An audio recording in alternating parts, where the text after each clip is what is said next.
We do have a bit in my household that we did steal from a couple friends of ours, where if I make a pun or a joke that is particularly egregious or terrible, we have a manila envelope that I have right here that just has divorce written on it. And inside is a headshot. He's not joking, folks. He's holding it in front of the camera right now. This is actually true. And inside. Oh my God. And inside is a series of headshots of me as Harry Potter when I was 14 years old. Wait, are you Harry Potter or are you just wearing glasses? No, look, I'm dressed to look like Harry Potter. Wait, what's going on here? Who convinced you to do this? A very enthusiastic headshot photographer in the year, I want to say 2006, 2007.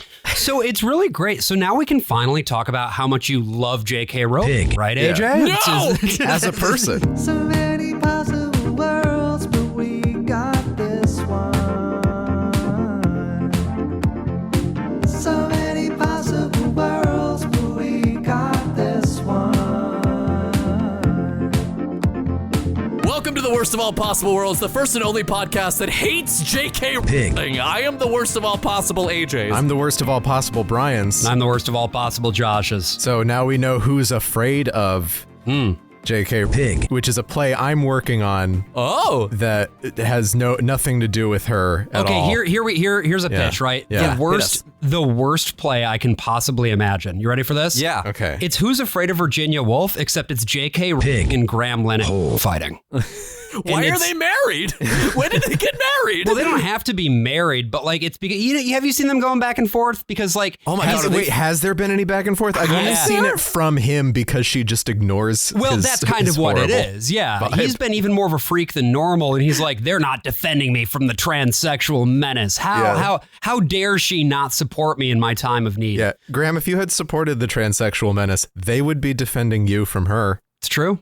You picked the wrong side. You backed the wrong horse. Sorry, bud. Well, speaking of wasps, yes, white Anglo-Saxon Protestants, we are here today to talk about a survivor of the wasp class, one Edward. Hold on, let me just check my notes here on how to make properly sure you get this pronounce this name.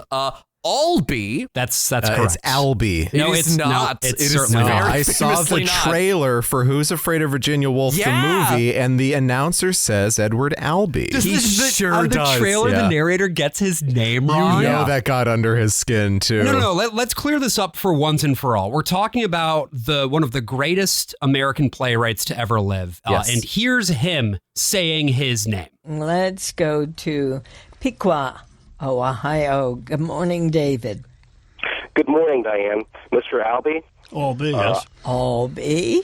I want to say very tersely. Let's just... Yeah, that clip is from a interview that Edward Albee did on the Diane Rehm show back when this play, Who's Afraid of Virginia Woolf, was getting produced, I think, on Broadway, or maybe it was before it was on Broadway at the Arena stage. One of the classic plays of the American theater canon. My favorite play of all time. Is it really? It really is. Yeah. And a play that you have seen parodied and recreated on like 20 sitcoms since then. Yes. Right? Including probably most famously The American Office. I hadn't revisited Virginia Woolf in a very long time, not since I saw it at Steppenwolf, I believe. What were you doing in Chicago? Visiting an ex. So,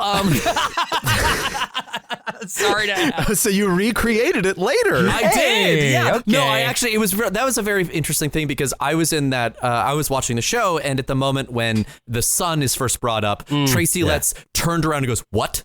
And like did this very sharp snap, and I gasped because he had just been playing it so like serene and cool as a cucumber that when he snapped in that moment of anger, I like went, "Oh!" And everyone in the audience turned to look at me like, this guy.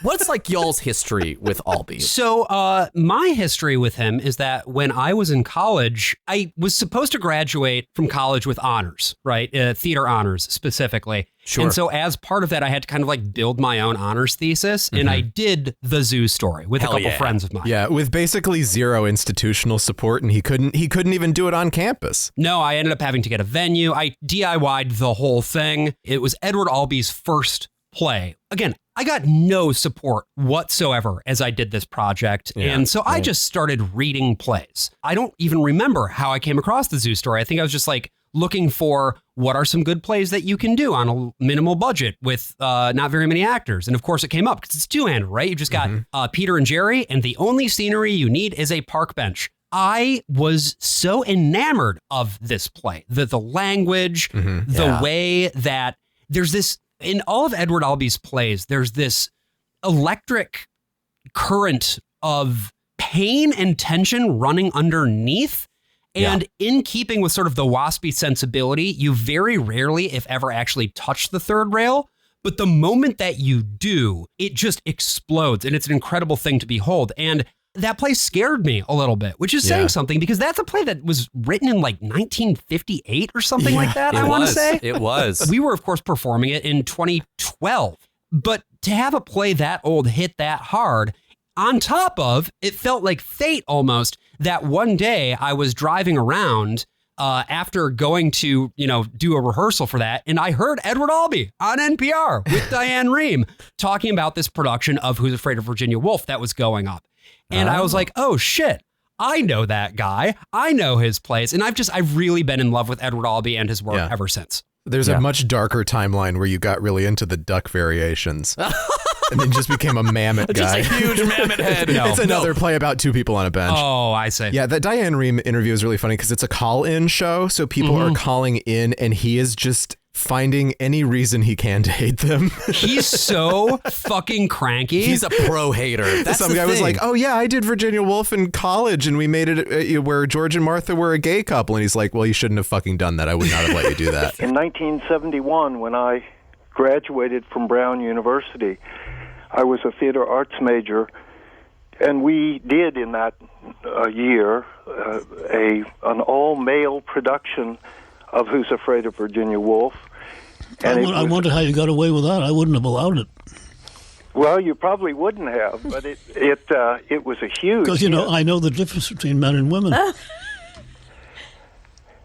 It was a great production, and we kept very true to the text. Did you guys do it with the female roles in drag? No. Or did you do it as two gay couples? We did it as males. Two gay couples. Yes. See, and I wouldn't have let you do that because those guys weren't gay. The only script change we did was we changed. I played the part of Martha, and we used my name, so it was Richard, and all you did was change a heterosexual female into a male gay. You wouldn't have liked that. Well, it doesn't strike me as being the same thing. Yeah, absolutely. Well, Richard, you've heard from the source. Thanks. I hope you had fun, though. Yeah. Did you? Well, it was we had people pack the house night after night. No, I bet you did. To be fair, Albee was right. Who's Afraid of Virginia Woolf is not a play about two gay men. And it is extremely important in general with all of his work that he intends everything to be a very specific way, much like another famous pedant of the American theater, Samuel Beckett. The American theater? American theater. But no, you're right, though. Yes. He is like Beckett because Beckett is a painter in the way that he makes his plays. His plays are not about plot or story or concrete things. They are about the arrangement of the image. And the image is more broad than the visual, but it's all about, you interpret his plays the way that you interpret a painting. Right. And Albee, more than that, because Albee leans more realistic. Albee is a watchmaker, arranging things like a machinist, making everything very, very precise. The goat, I think the example of the plates being thrown on these very specific lines throughout that, in some level to its detriment for that play. But my first and kind of only experience with Edward Albee is seeing Who's Afraid of Virginia Woolf, which I saw in Berlin. So that same, just like NYU, AJ, Calvin College does these interim periods, right, between the fall and spring semester, where it's like a January term. Oh, okay. Yeah, sure. That's how I was able to sort of study abroad while also double majoring and doing all kinds of ridiculous things. It's like, okay, I was able to take a January term to Germany. So I actually didn't get to see Zoo Story because I was flying back from Germany on that that's right. same You day. were out of town. Yeah, and then you went to DC and it was all over. Right. Everything. And we never saw each other again. That's right. Yeah, Right. no. Oh, well. What a beautiful friendship it could have been. Oh, well. Two ships passing. So I went to Berlin and I was like, I had been told at that point in time, especially, like, Germany has the best theater in the world. Some of the worst musical theater, but some of the best theater. Hey, Der Medicus is one of the great musicals of all time. How dare you? I did make sure to go see the musical Dance of the Vampires while I was there as well. So that was the first show I saw when I was in Berlin. And then the second show that I saw was Wer hat Angst vor Virginia Woolf at Theater und Komödie am Kurfürstendamm. Is that one of the big ones? It's kind of a medium one. It's a well-respected one. Sure. A lot of these German theaters, these repertory houses, are kind of small. Like, they don't even have a mezzanine. Oh, so this is a pretty small house. This is like a 299 seater, that kind of thing? Maybe. Yeah, I couldn't tell you for sure. But of course, they're all subsidized. So they're working with a different market than we are. And I was able to get very cheap ticket, like 20 euros for everything, basically. And so this was fully in German. Were there super titles or anything? Or No, this was 100% in German. I could speak a little bit of German then. Right. I can't speak fucking any at this point. I had never read this play. I had never seen the movie. I knew it was about two couples and they all hate each other. And that was it, basically. I went into this with my very rudimentary German, not knowing I was about to watch a 3-hour play, and most of the Germans didn't seem to be fully aware of that either. They did one intermission after Act 1. That's no, bold. And Act 1's not super, like, the whole play is 3 hours, but each act is, a little less than an hour. It's like an hour and 40 minutes ish. So that intermission comes, I'm like, and I see in the program, it says there's one intermission. And I'm like, this is going to be a pretty short play. So we're halfway there. Okay. Nope. They had themed drinks at the bar. The program, the picture on the front of the program was the wedding photo of the actors playing George and Martha, like airbrushed to look younger and everything. That was brilliant. So they're smiling, they're happy. Yeah. Wait, so were the actors playing George and Martha actually married in real life? No, it was just that is really a good Photoshop thing with this show. That's true. That's what they did. I'll talk more about some of the details of this when we're in the story of this, but the George in that one was very shouty from the start. And you'd think that doesn't work. And I think in most cases it wouldn't work, but for this one it did. He was just so, because he screamed all the time about everything, he was just so like impotent and fidgety and sweaty. Yeah. And this stage had this huge turntable and a projection screen and, kind of abstract. And they had actually lowered the proscenium arch down so that it looked like you were watching like an anamorphic widescreen movie. It was really, really short. So it was very, very cool. One of the best theater experiences I've ever had. Wow. And I even was able to parse the big reveal at the end, which is a super weird twist. Yeah. And I didn't speak German that well, but that speaks to a very well-directed production in that case. I was enraptured even when I couldn't follow. Like, a lot of people's initial criticism of Who's Afraid of Virginia Woolf were about the ending, were about the final twist. Oh, the ending is incredible. No, I know. Yeah, but I saw a Time magazine review that's like, and then they come up with a thing that just feels like it exists to justify the 3 hours we just spent. No. Yeah, not at all. And I agree with you, Josh, but it is very funny that even his friends at the time, his producers, Richard Barr, the producer of the play, was like, I don't know, man, about this final twist. I don't think you need it.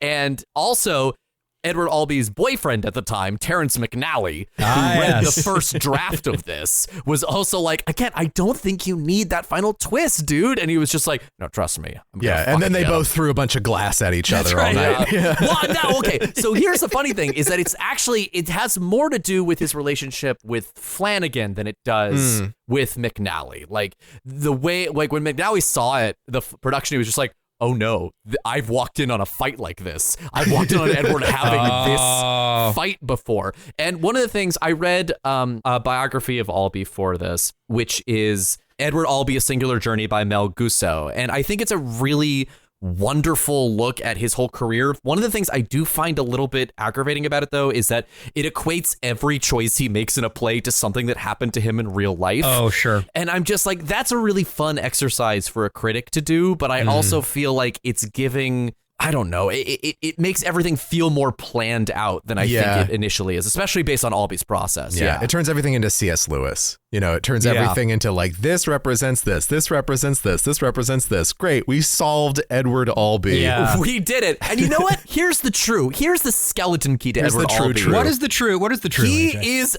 so mad at everyone at every moment of his life. The man is calcified hatred and rage, which is why his plays resonate as much today as they did when he first wrote them, because rage doesn't die. Yeah. You still feel the anger of this young man at his adoptive parents in every single one of his plays. And the reason why Who's Afraid is my favorite of his is that it is the most play-like of all of his plays. Like, it is the most traditional, we're going to put people in a living room, we're going to have them duke it out while still keeping all of his idiosyncrasies. And it's not as clever as his future plays try to be. Yeah, his future plays get so, and I'm saying this just knowing about them. I have not read these plays, but like, you know, he has a play that's like underwater. He has a play where one of the characters is like a centimeter tall and lives in a model house. Yes, like, and he has a play called The Play About the Baby, which is just Who's Afraid of Virginia Woolf again,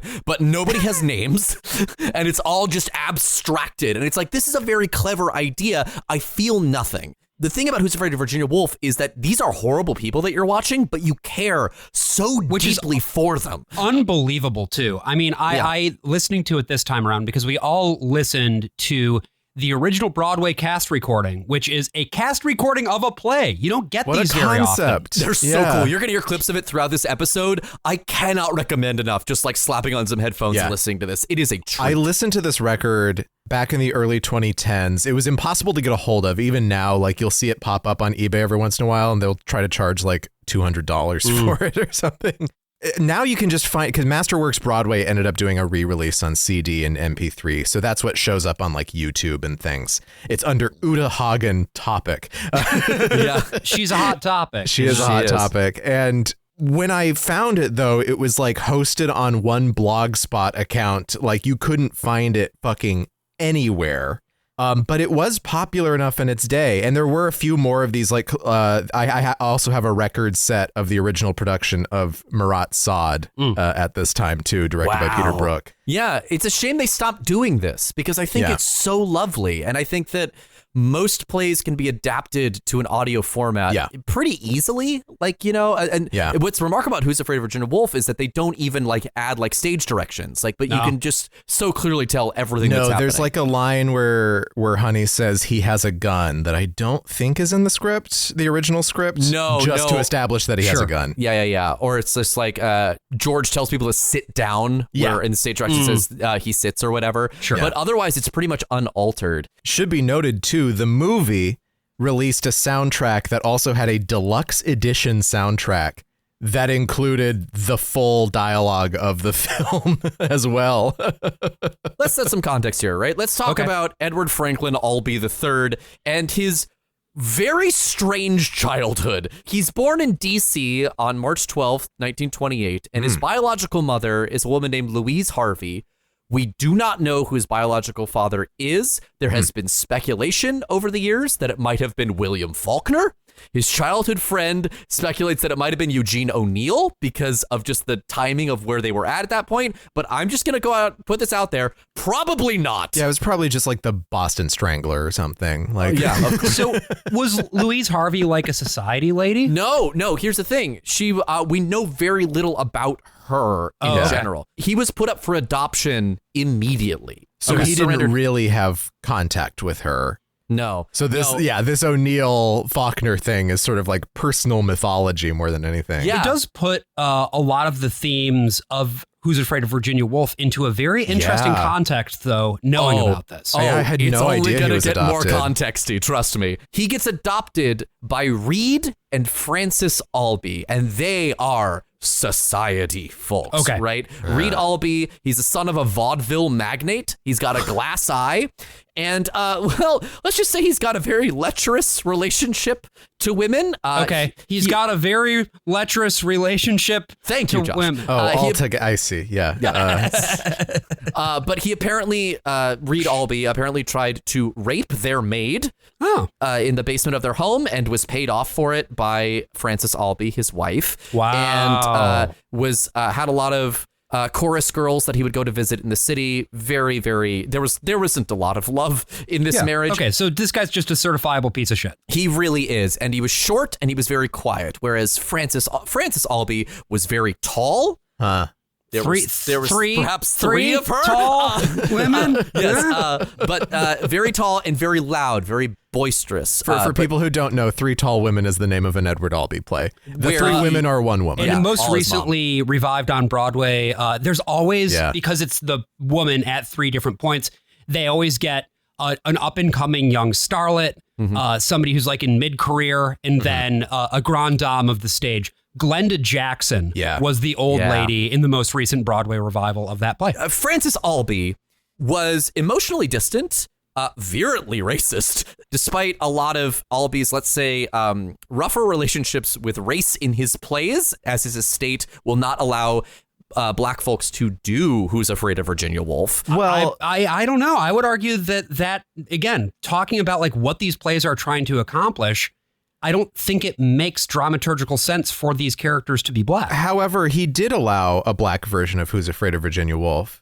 Done by Howard University. Yeah. That was like an all black. They made very because you have to make script changes because you're talking about people who are blonde and blue-eyed. At least three people, one of whom is not on stage, but they're always talking about the blonde hair, the blue eyes, the blonde eyes, the blue hair, the green eyes, all that. Again, because Albee is a watchmaker, everything is so precise for him. Every little thing, he's got to tinker around with it. He's got to fiddle with it. He's got to machine it. So it did require permission, but it has been granted on multiple occasions to do a black version of it. The one that I'm thinking about, if I recall correctly, it was one where the character of Nick, the younger professor, they wanted to cast as a black guy, but everybody else was going to be white.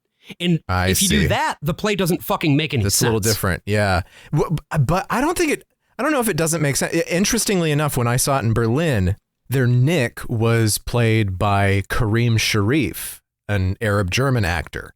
And I feel like because of this relationship of the generations and because of this sort of image of a changing Germany being the context for that, I understand that impulse. Yeah. Well, it's also like George is a racist character. Yeah. Right? In the text itself, he makes a lot of allusions to, let's say, eugenics. Yes, to eugenics. Yeah. And I think what is so fascinating about that is that these two characters are reflecting his two parents' views on race, right? Because George and Martha are essentially stand-ins for his parents. So did he grow up in D.C. then, or did he grow up somewhere else? He grew up in Larchmont, New York. Okay. There's a bunch of those little ones up there, like along the Long Island Sound there. You've got New Rochelle, Mamaroneck, Rye.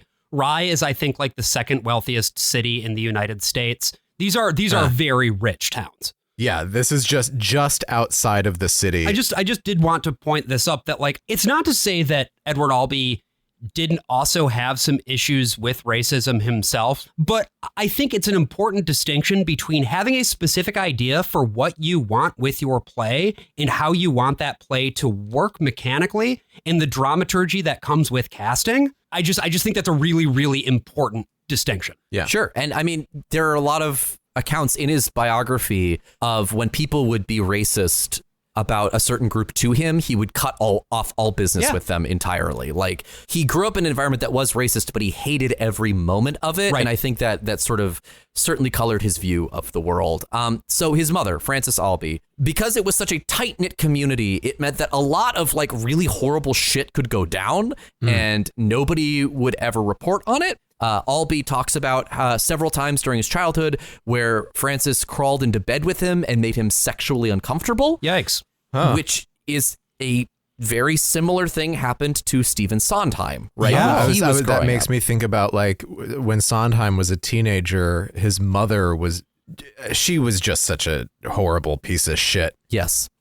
In some way, like, just couldn't find any success in love and kind of, yeah, he always kind of, Sondheim always kind of downplayed that stuff. He'd say, like, yeah, sometimes she'd get drunk and sort of come on to me. Yeah, I think this was also the case with William Inge. I think he had some very intense issues with his mother and the way that she raised him. Well, speaking of William Inge, that is one of the first professional playwrights that Edward Albee connects with when he moves to New York City. There's a play he writes called Fam and Yam in 1960 that is based on his first interaction with William Inge. And I have not read it. I have not been able to find a script for it. I've read every other one of his plays. So if anybody wants to send that along, I would love to read it. But Albee wrote about like the art of a first play. At one point, Eugene O'Neill's play Exorcism got published, and Albee wrote the foreword to that. And he talked about how it's like, yeah, Zoo Story is my first play, but it's not my first play. I wrote other plays before that, but Zoo Story is the first one. Yeah, he wrote a lot of plays, and a lot of them start sounding very similar to other plays. His first play that he ever wrote was called Schism. And it's this very long one-act play about a man losing his faith in the Catholic Church. And at the end, there's this grandmother who's just like, if you leave me, you're gonna regret it. And then she has a stroke. And he just wheels her into the other room, closes the door, and then turns to his girlfriend and says, "We're leaving all this behind." Blackout. And it's just like it's his dollhouse. Yeah. Yeah. And again, this is published in his magazine, in his boarding school magazine. And people start saying that he has like a real talent for this stuff. But in order to like act on that talent, he needs to get the fuck out of his parents' house. So at the age 17 or 18, it's a little bit fuzzy. Edward Albee leaves home forever. He drives to New York City after a fight with his mom where he left the headlights to his car on in the front yard. That scene is dramatized in A Delicate Balance a little bit later on. He's completely had enough. So he moves to New York in 1946 at the age of 18. And since the next decade working various odd jobs, most notably as a messenger boy for Western Union, he would later go on to base the role of Jerry on his experiences. Usually they just call. They just phone. Yeah, usually they don't deliver it. But some of those telegrams, you got to get in person. So on his 30th birthday, on the cusp of receiving a sizable trust from his grandmother, the only member of his family that he liked. Oh boy, this is his adoptive grandmother. Yeah, his adoptive grandmother. Okay. Yes, he was going to get a trust of $100,000. That's a chunk of change back then. And up until that point, Jesus Christ. I mean, it's a chunk of change now too. But boy. Yeah, but he had been going to his father's office in the city in order to get like checks. He was basically still living off the family money until he got this $100,000 and he could be like completely financially free. And he was like, I have to write my actual first play. And so he writes The Zoo Story. Just looked it up, by the way. That is like maybe $1 million, $1.3 million. Yeah. Like that's a good little chunk of change. For reference, if you lived in Manhattan at this point in time, the average rent was $1 nickel. That's just facts. That's true. Citation not needed on that one. Yeah, when you gave your rent, you would just like flick the coin in the air and give a little wink, and he would catch it in the air. He'd bite it on his tooth and say, "Oh, this time." If the landlord on his tooth, if the landlord failed to catch the coin, you'd get it back. That's just how things were done in New York, baby. Yeah, this was before we introduced the concept of giving everyone money through an empty potato chip bag. Zoo Story premieres first in Germany in 1959. Really? Yeah. So through a what? Oh, great. Okay, so through a complicated web of friends, a copy of the Zoo Story makes its way into the hands of Pincus Braun, who is a Swiss film actor. Pincus Braun? Pincus Braun. I love being a guy who is two different colors. Yeah.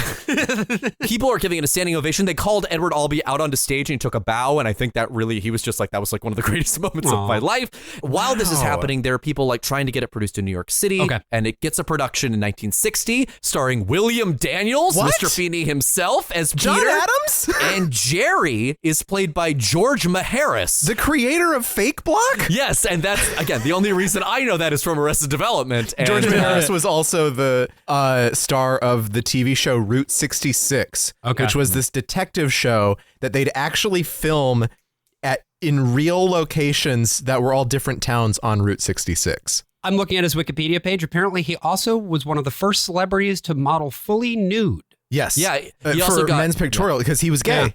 He got arrested in a public restroom once. So concurrently with this story getting produced, Albee writes The Death of Bessie Smith in 1959, which is based on the real life death of singer Bessie Smith, and it's Albee's only play based on a true event.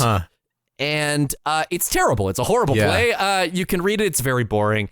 And it's produced the year after, along with The Sandbox and Fam and Yam, which I had mentioned before. And then The American Dream comes out in 1961, and it's usually done as a full evening with The Sandbox. They're 2 one-act plays. But these are all one acts so far in his professional life. These are all short little plays. You can get them done in an hour to 90 minutes. And tops. these are all, I'm presuming, off-Broadway productions. These are all off-Broadway. Yeah. And they keep Albee's career moving. I mean, Zoo's Story isn't even 90 minutes. Zoo's Story is like an hour. Yeah, that's a if very that, short play. And again, all of these things keep his career moving, right?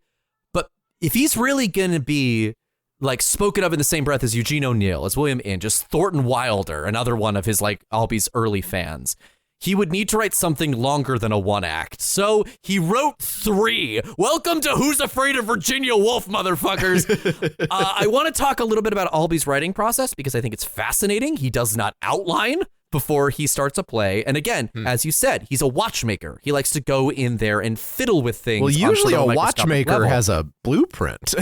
Right. I'm surprised by this. It always feels, everything feels so meticulous. I feel like once you start getting into like his later plays, you start to see it a little bit more where it's just like, where is this going? And like he usually has like an end point in mind. Yeah. But to get there, he just kind of lets his characters talk. He in fact has an entire improv writing exercise that he does where he takes the characters and he puts them on a beach.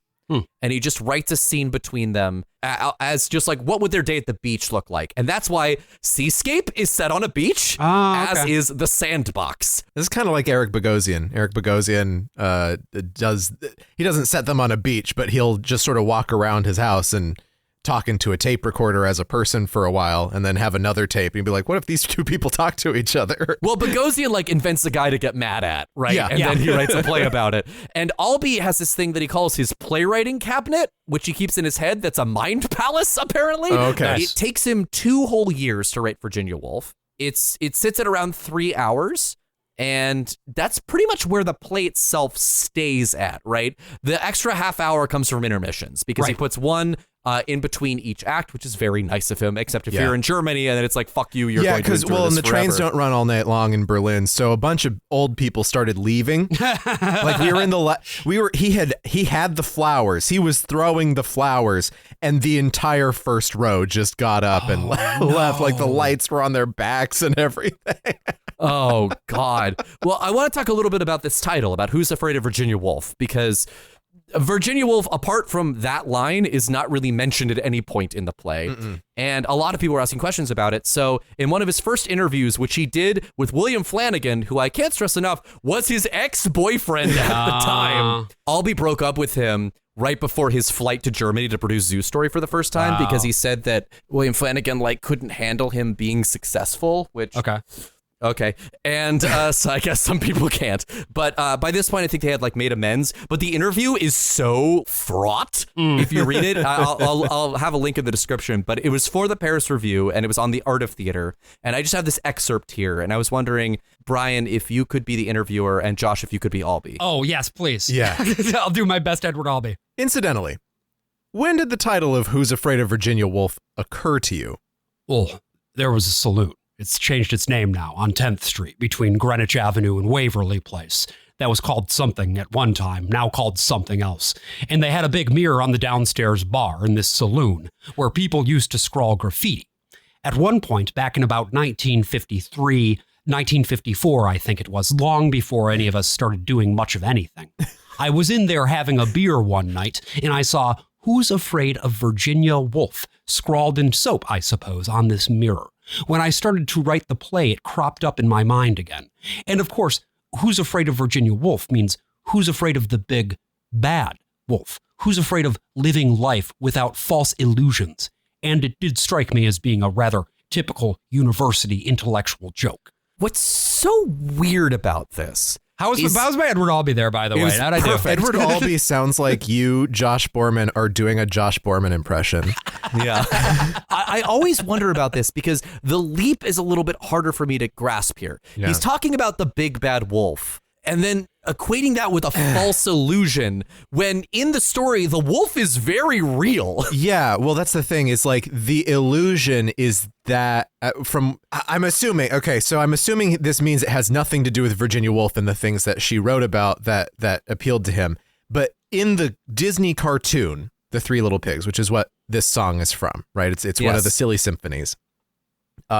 The pigs all sing, "Who's afraid of the big bad wolf, big bad wolf, big bad wolf." Of course, you have the one pig who's living in reality. He knows that you have to be afraid of the big bad wolf, and you have to build a house out of brick. And you have to make sure that even if the wolf knocks at your door and asks for money so he can go to yeshiva, which is a thing that happens in that cartoon, he's dressed in a Jewish stereotype costume because it's Disney. No.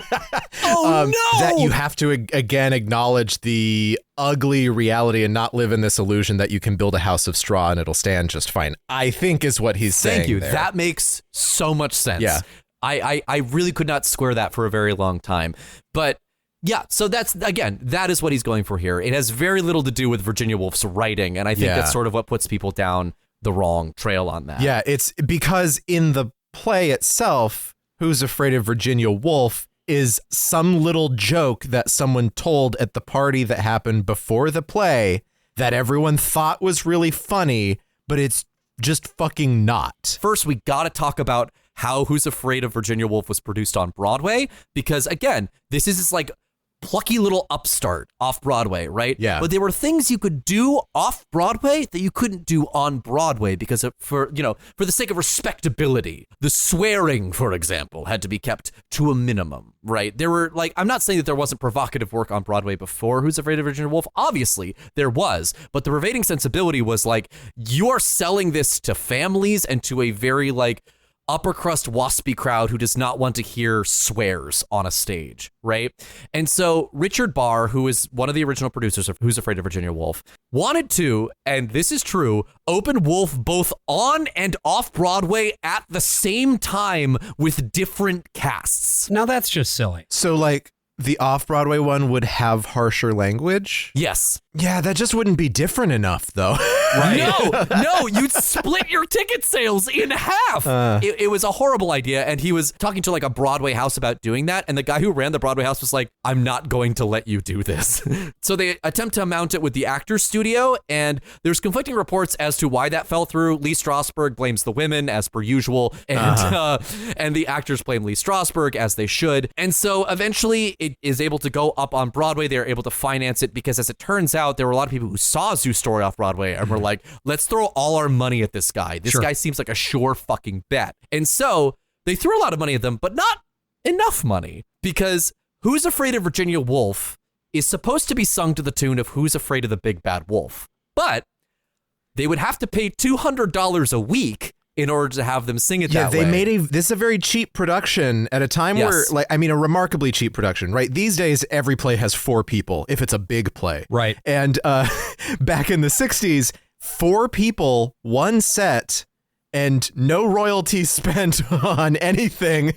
You're just, that's pure profit. That's a profit Think fucking about machine. all of the Nichols. But they did not want to spend that money to Disney to clear that right. And when it came out for the movie too, Disney just didn't even want it to be in the movie. So again, they used the same tune that they used on Broadway, which is the public domain folk tune.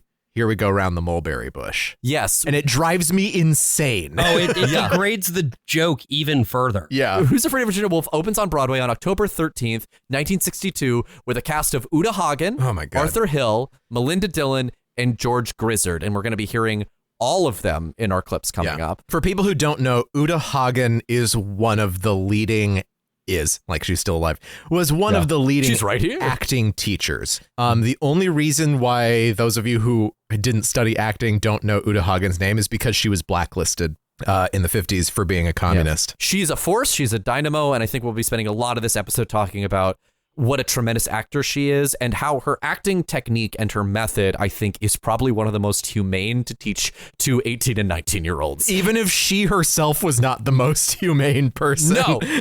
It opens to polarizing reviews. But the negative reviews actually helped to sell tickets. John Chapman of the New York Daily News wrote a review that was had the headline, "For Dirty-Minded Females Only." Let's go.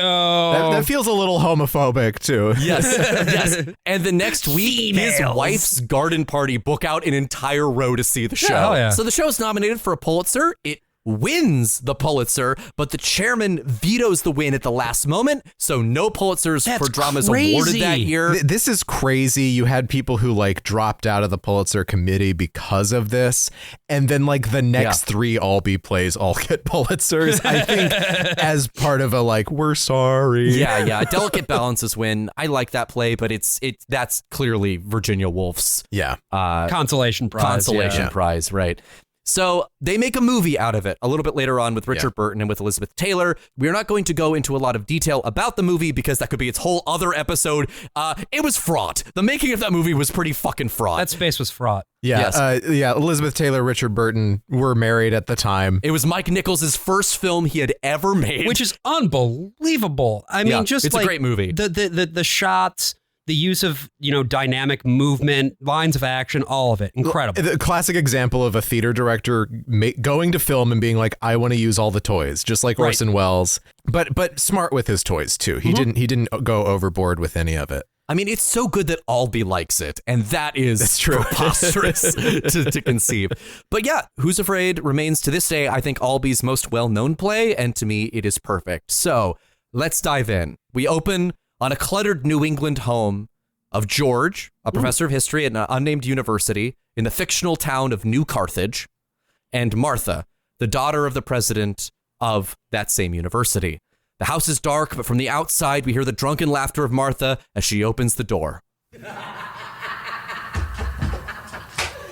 Jesus H. Christ! Martha, for God's sake, it's 2 o'clock in the morning. Oh, what George? I'm sorry. What a cluck you are. Well, it's late, late.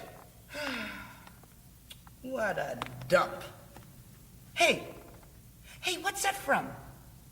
What's a dump? How would I know? Oh, come on. What's it from? You know. Oh, Martha. What's it from, for Christ's sake? What's what from? I just told you. I just did it. What's a dump? What's that from? I haven't the faintest idea. Dumbbell. It's from some goddamn Betty Davis picture. It's from some goddamn Warner Brothers epic. Martha, I can't remember every picture. Nobody's asking you to remember every single goddamn Warner Brothers epic. Just one single little epic. This is just a podcast. I love that Arthur Hill here sounds like Darren McGavin, the dad from A Christmas Story. It's electric. They're fighting from the word go, right? Yeah. But it's a playful fight. It's the fight of like a marriage that has survived a lot of years and might not survive the night. The sense you get is that they don't particularly like each other anymore, but nor do they completely loathe each other at this point, at least. In fact, there's even a moment where it seems like they're getting a little bit frisky and like George is going to want to have sex, Yeah. To say the least, things are not going to stay in this tone for the remainder of the evening. No, they got guests. There's a point where George says, Martha and I have nothing, implication being nothing going on. We're not mad at each other. Mm-hmm. He says, we're merely walking what's left of our wits, right? This is what they do with each other. This is how they relate to each other, is they walk their wits like you walk a dog. Yeah, it's this thing of verbal back and forth just to fill space sometimes. Yeah. The conversation doesn't even always have a purpose or a meaning, but it needs to be there because preserving that tension, the game between the two of them, that's the thing that keeps them going. The movie she's talking about, by the way, is called Beyond the Forest. It's not an epic, and Betty Davis doesn't say the line like that. It's this line where she also describes it. The half remembered movie is really important also because he's taking a lot from this movie. Okay. Betty Davis is not walking in with the groceries like Martha says that she is. She's actually coming down the stairs and very nonchalantly filing her nails, and she's looking around at this perfectly fine house, and she says, "Oh, what a dump." She drops it. Okay. But that imitation, and especially Elizabeth Taylor doing the same thing in the movie, this became such an icon because it's based on like how Betty Davis talked in other places. Sure. So Betty Davis late in life had this one woman show where she'd open, get on stage and say, "What a dump."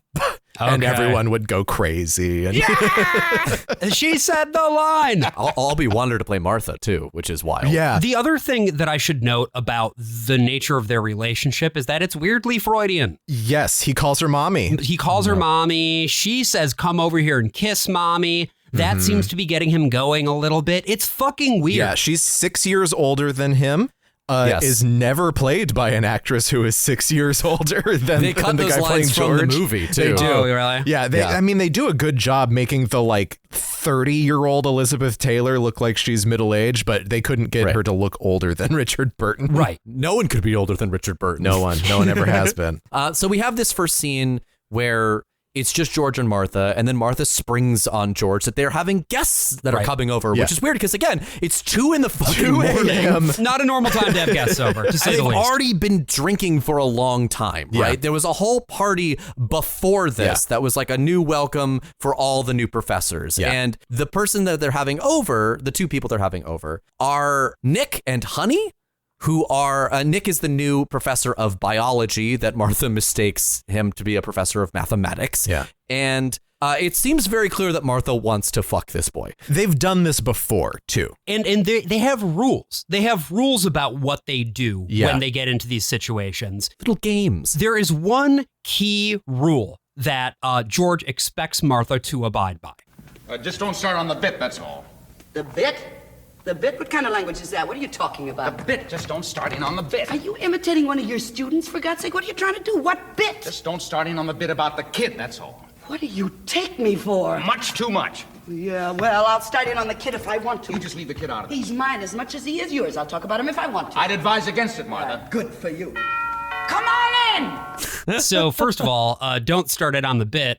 I feel like every time we record the show, we say that at least a couple times. Yeah, this is a podcast. This is a podcast. Yes. It's the pig. It's the pig. That's right. Yes, there it is. Hey, don't start it on that bit. Don't start it on it. Don't start it on the pig. Don't start it on the pig. My blonde-haired, blue-eyed pig. But this is planting a flag really early on. Like, there's something about a kid. Do they have a child? Who's the child? What's the deal? Why does George not want Martha to mention this kid? What's the big deal? Already, your ears are perked up for any mention of this kid. So we get Nick and Honey showing up.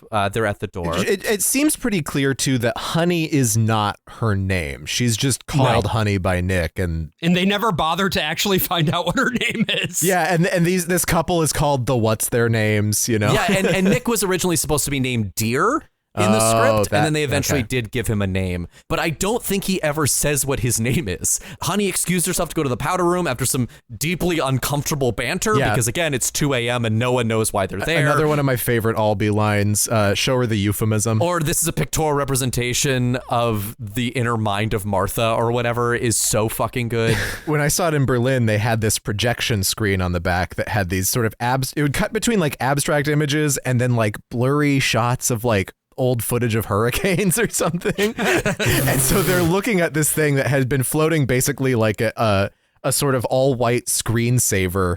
And they're like, yeah, this is the pictorial image of Martha's inner life. Something that I like about this play, too, is that it's really up to the director in terms of how much you want to lean into the comedy. You can make it actually really pretty funny with this kind of stuff where it's like this pictorial image is a very, very silly looking thing. Yeah. I would argue, though, that with Who's Afraid of Virginia Woolf, at least I think the production I would direct, and I say this as somebody who likes comedy a lot, I don't think I would want people to laugh very much. I think that if you give people too much of an excuse to laugh, they aren't willing to hold in the tension that is necessary for this play to really work and get under your skin. That's one thing that you lose by listening to it on a phone as opposed to maybe on a record or something. Because I was listening to, I mostly just watched the movie in preparation for this week, but then I was out in the garden today and listening to it, and I was like, the language all pops and everything, but this isn't Who's Afraid of Virginia Woolf unless you are trapped. Yeah. My only counter argument, Josh, is that this is a very long play. And so I think you need the levity at the top so that you have something to lose. Yeah, right? I guess I'm not saying that people can't ever laugh. I just mean that if you try to make it too funny, you're going to lose that sense of dread and unease that you need in order to really feel the play. There's so much stuff that's built in that is comedic that you don't need to add stuff on top of it. Honey's excused to go to the euphemism along with Martha, and the two men are left alone to talk. And what they talk about is fascinating because George is a professor of history and Nick is a professor of biology, but it becomes very clear early on that this is just a dick measuring contest. George is like, I am better than you and I'm going to prove how I am better than you, you eugenics loving Nazi. Yeah, there's this interesting interplay of chromosomes and also pronouns in this play. There's a lot of it versus him, not necessarily him versus her, but like the it and him making someone into an object, making Nick into an object, making George into an object, making the child into an object. And George's obsession with chromosomes and with eugenics and with breeding, with where breeding is going to go, because he made his way in. He was not in. George married into this WASP society. He has a lot of concerns about where things are going to be going in the future. And a big piece of that is that he's gotten older. Yeah. And you've still got this guy, Nick, he's a boomer, right? This is at this point, the baby boomers are the up and comers. They are, if you're a Gen Zer, it's like that, except back then. Yeah, Nick is 28. Yeah, Nick is 28 and Honey is 26. And the baby boomers are a very scary generation. Because they also lack a real memory of the war. It's kind of like the current generation with 9/11. Same thing. If the entirety of what you have known is the modern American surveillance state, you don't remember what it was like before. There's something about that that's very fucking scary to George, and we can hear this a little bit in the way that he talks to Nick. Well, now, this genetic business of course, that's very upsetting. Very, very disappointing. But history is a great deal more disappointing. I am in the history department. Yes, you told me. I know I told you. I shall probably tell you several more times. Martha often tells me that I am in the history department as opposed to being the history department in the sense of running the history department. I do not run the history department. Well, I don't run the biology department. Well, you're 21. 28. 28. Perhaps when you are 40-something and look 55, you will run the history department. The biology department. The biology department. I did run the history department for 4 years during the war, but that was because everyone went away. But then everyone came back because nobody got killed. That's New England for you. Isn't that amazing? Not one man in this whole place got his head shot off. That's pretty irrational. Yeah, and you can also tell that he really wanted them to get their heads shot off. Oh my God. There's this the jealousy of not being a war hero himself, and then also the professional jealousy. He does not care about these other people as people, and they probably don't care about him either, right? This is a cold, horrible society. And there's other things here that are happening too, right? That there is a new social order that has begun to develop in the United States. It's the early 60s. It's all to play for. You have the Black Civil Rights Movement, which is at least has the potential at this point to completely restructure the way that the United States treats race, not just in the South, but across the entire country. You have the class dynamics of these baby boomers who are young. They are class mobile in a way that the previous generation was not. In a way that no other generation will ever be. Exactly. George is feeling like the kids have already come up from behind and he is now being left in the past. We will come to learn a little bit later on that he also really has no fucking career prospects whatsoever. No. And so everything about this kid, this Nick kid, is just a comprehensive threat to him.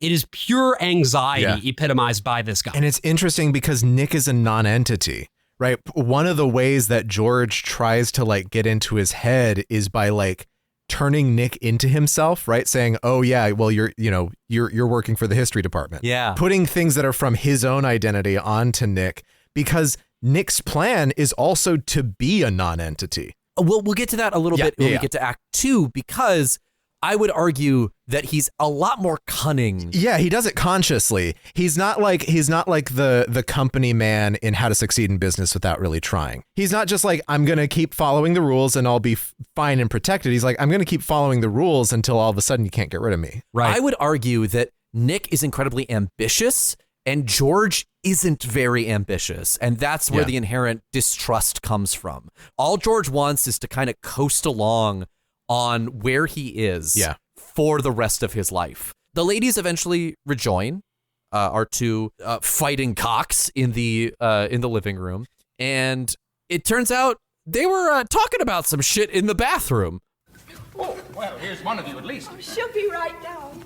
You must see this house, dear. This is such a wonderful old house. Yeah. Martha! For Christ's sake, hang on a second, will you? She'll be right down. She's changing. She's what? She's changing? Yes. Her clothes? Her dress. Why? I imagine she wants to be more comfortable. Oh, she does she? Oh, heavens, I should think You don't know. You feel all right, honey? Yes, dear, perfectly fine. So she wants to be more comfortable, does she? Well, we'll see about that. I didn't know until just a minute ago that you had a son. What? A son. I hadn't known. You to know and me to find out. Wow, he must be quite a big boy. 21 tomorrow. Tomorrow's his birthday. Oh. Wow. She told you about him? Yes, I mean... She told you about him? Yes. And you say she's changing? Yes. And she mentioned? Your son's birthday, yes. Okay, Martha, okay. When I saw Who's Afraid of Virginia Woolf live, I forgot to mention this at the top of the show. I saw it on the West End. Mm-hmm. And that was with Imelda Staunton as Martha and Comleth Hill as George. I had some issues with Imelda Staunton's performance, if I'm being honest. I think she was so broad that she had trouble grounding it. And so it was difficult to be actually sympathetic with her. Yeah. Comleth Hill, on the other hand, knocked my fucking socks off. He was so good. One of the rules of thumb with productions of Who's Afraid of Virginia Woolf, it's kind of like the Mozart Salieri thing in Amadeus, where the Salieri always wins the award or whatever. And weirdly, George and Martha rarely get the Tony honors, right? Rarely get that recognition. But the Honeys have an incredible track record of winning Best Supporting Actress. And you get it, right? Over the course of it, it's like this non-entity character actually has one of the most tragic arcs in this entire play. These roles are so showboaty in so many ways that to actually just play it more grounded and more reserved is actually kind of the way to go to counterbalance the energy of the rest of the play. At this point in the show, when I saw it in Berlin, that's when I started to notice that the house was filling up with smoke, as it were. They had a fog machine going, but it was behind the projection screen, and you'd just see it sort of leak in through some of the black curtains in the back. It was a very subtle effect. It wasn't drawing attention to itself at all. It was just like that. Wait a second, is this house on fire? I mean, that's another cool thing about this play is that you can make a lot of clever choices with production design because it happens, the events of the play occur more or less in real time. Yeah. And that allows you to play with lighting in really interesting ways. When we talked about Samuel Beckett earlier, Samuel Beckett always puts his plays in unreal spaces, right? He's an absurdist. Right. They made a whole genre from him. And this play is, and Albee's work in general, is absurdist with a different inflection, right? Yeah. Like absurdist realism, you might call it? Yeah, I mean, like, because this has a lot to do with, like, I don't know, this has a lot in common with, like, Strindberg's Dance of Death plays as well. Yes. Which have a sort of absurd sensibility. But, like, this is not a real world that we're in at any time. No. And I think that a lot of productions do just kind of build a whole house and everything. And I think you lose something by making it that concrete. And again, I think that's a lot of what the play about the baby is trying to do, is just to take these ideas and abstract them to the point where you don't care about the characters even anymore because they don't have names, right? They're just more ideas of people than people. It's like when Friedrich Dürrenmatt wrote Play Strindberg, which is just the dance of death, but it's set in a boxing ring now.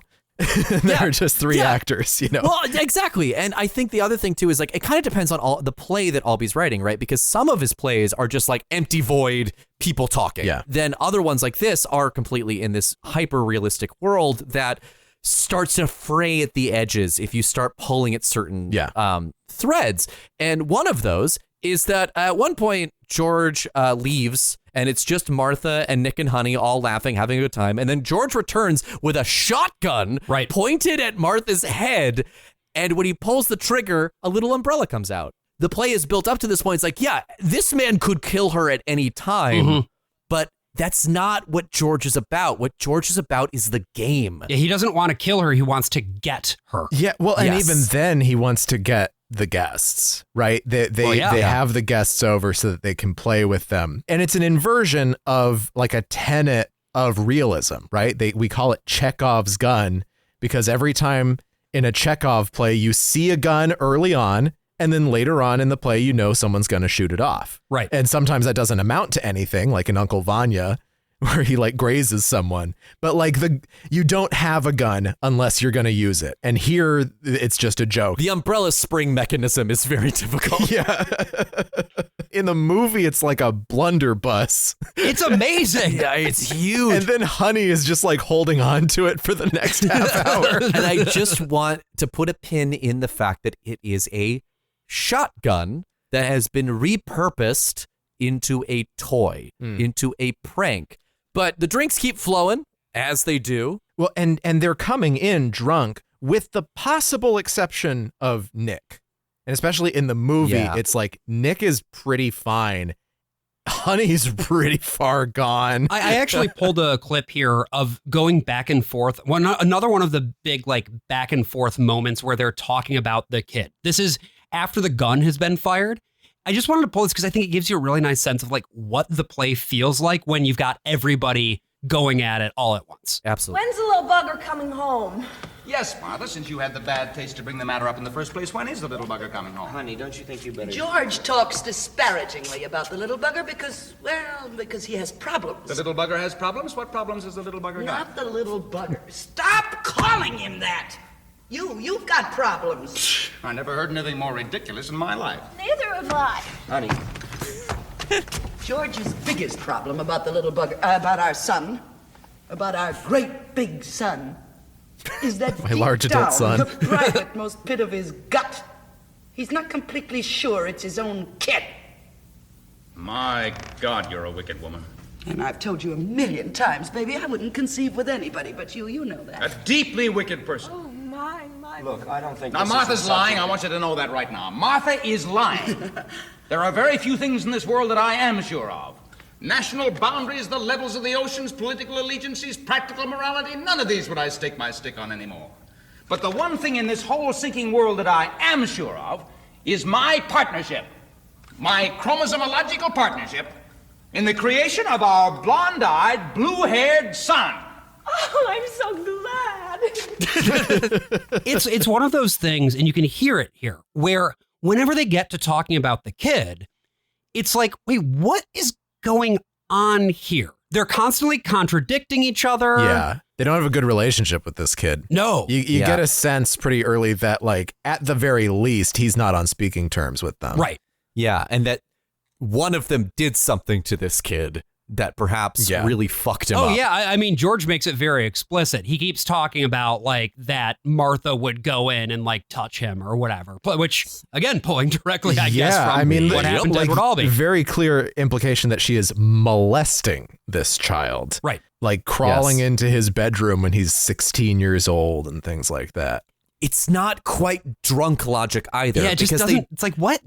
They do think in drunk logic, and they do speak in drunk logic at other points. This is not one of them. This is serious. Feels like something else. Yeah. There's something very, very bad happening. Yeah, the drunk logic thing is like when Martha can't keep straight whether Nick is a professor of mathematics or biology. Yeah. Like, that's drunk logic. But against all odds, they convince Nick and Honey to stay for more of this. Why would they stay? I mean, it does free booze. And it does, honestly, like, it's the thing that does make sense in the moment in the play. Yeah. Because there is a very strong physical erotic connection between Martha and Nick. Yeah. Nick is trying to score. That is a big piece of what is going on here. Yes, but he's trying to score not just to score, but because this is the daughter of the president of the university, and he wants to move up. I would argue he's not even trying to score for the sake of scoring at all. I think, again, he talks about this a little bit later, but I think this is all about winning something over on George. Yeah, purely a power play. It's always about men for him. Yeah, and I've always thought that they stayed just because it would be very rude to tell the president's daughter that, good night and good luck. That said, this is probably the hardest. These two roles, I think, are harder to play than George and Martha. Oh, infinitely because harder. You have to figure out what that is that's keeping you there. But I think it's something that can be different for every performance, and that's kind of fun too. I like when a playwright gives you different options in terms of what you choose to explore with the character's motivations. And so as these drinks keep flowing, Martha begins to regale the guests with the story of her courtship with George. As we'll hear in this clip, George was supposed to succeed her father as president of the university, but didn't have what it took to hack it. So I actually married the SOB. I had it all planned out. You know, he was the groom. He was going to be groomed. He'd take over someday. First he'd take over the history department, and then when Daddy retired, he'd take over the whole college. You know, that's the way it was supposed to be. You getting angry, baby, huh? That's the way it was supposed to be. Very simple. And Daddy seemed to think it was a pretty good idea, too, for a while, till he watched for a couple of years. You getting angrier, baby, huh? Till he watched for a couple of years and began thinking maybe it wasn't such a good idea after all. No, maybe Georgie boy didn't have the stuff. And maybe you didn't have it in it. Stop it, Martha. The hell I will. See, Georgie boy didn't have much stuff. He wasn't particularly aggressive. In fact, he was sort of a flop. You know, a great big fat flop. I said stop it, Martha. She's talking about his pecker. She's talking about his wiener. Oh, his pinus? Yeah. It's the first moment of like explicit violence. Yeah.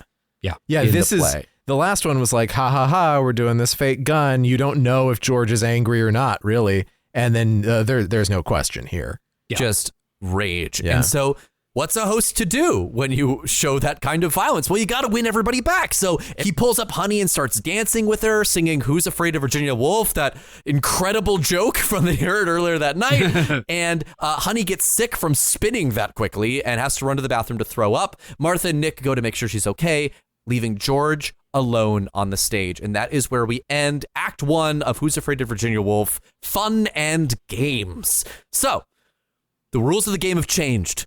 And we'll be back to see the consequences after we pour ourselves like 9 drinks. See you soon. This season, the Autograph Theater is proud to present the unproduced works of one of the greatest playwrights to ever punch the American theater in its stupid face, Edward motherfucking Albee. I say, Daddy, shall we take a stroll around the garden? I don't know, Mommy. Perhaps we can ask the albatross in the kitchen. What say you, albatross? The albatross says no. Sit back and gently ponder the monstrosities of the upper classes in such difficult-to-parse works as Tinier Alice, Albee's long-thought-lost sequel to Tiny Alice. Oh, saints preserve us, Alice! Ye are getting shorter! Say again, I can't hear you. Say again, I can't hear you. Say again, I can't. Bathe in the creative genius of the guy who wrote the second worst adaptation of Lolita ever to be seen in a theater. Would-be seminal masterpieces like, the metaphor for death is back again, and this time she has a gun. Mrs. Wife, I have some grave news regarding our maid. Our maid? Oh, do tell, Mr. Husband. Well, Mrs. Wife, I was driving up a country road, you see, the same country road I'd driven up 1,000 times before, with a too-sharp bend and the cracked pavement that is such murder on the wheels, darling, dreadful construction, when suddenly I realized that I had an erection. Now, this is not new to me, getting an erection. I dare say I've had plenty of pole practice in my day. And how? Don't interrupt me, darling. It's very manly of you. As I was saying, I didn't know what to do with the erection, having never gotten one in the motor car before, and so I decided to give it the old college tug, and it felt wonderful. And as I was tugging my penile protuberance, feeling nice and tingly below the belt line, I spied with my little eye a dead albatross on the side of the road. Poor thing must have been squashed flat by some wayward omnibus or such like, but something about it, the carnage of it, called out to me.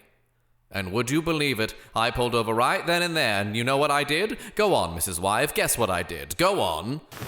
Guess. Stop this, Mr. Husband. I completed, Mrs. Wife. I completed all over that dead flat creature, coating its bloody feathers in my sweet, sticky nectar. And then I got back in my car and drove all the way back home to you, feeling, perhaps for the first time in what's felt like years, like the man I am. But what did the maid have to do with any of this? The maid is my daughter, and I slept with her. No! Whoa! The New York Times calls the Autograph Theater Company's season of the unproduced works of Edward Albee a disastrous misfire. The New York Daily News raves. Did Edward Albee lose a bet with an albatross? And Albatross Monthly proclaims, "Shut the fuck up, New York Daily News. We don't burst into your paper and tell you to do your thing." I'm a sea monster, but I also have depression. Ah! Oh, look, an albatross. So subscribe today and receive a special message from Edward Albee himself. I met David Mamet once, and he was a punk-ass bitch. The Autograph Theater Company's season of the unproduced plays of Edward Albee. Well, I'll be damned.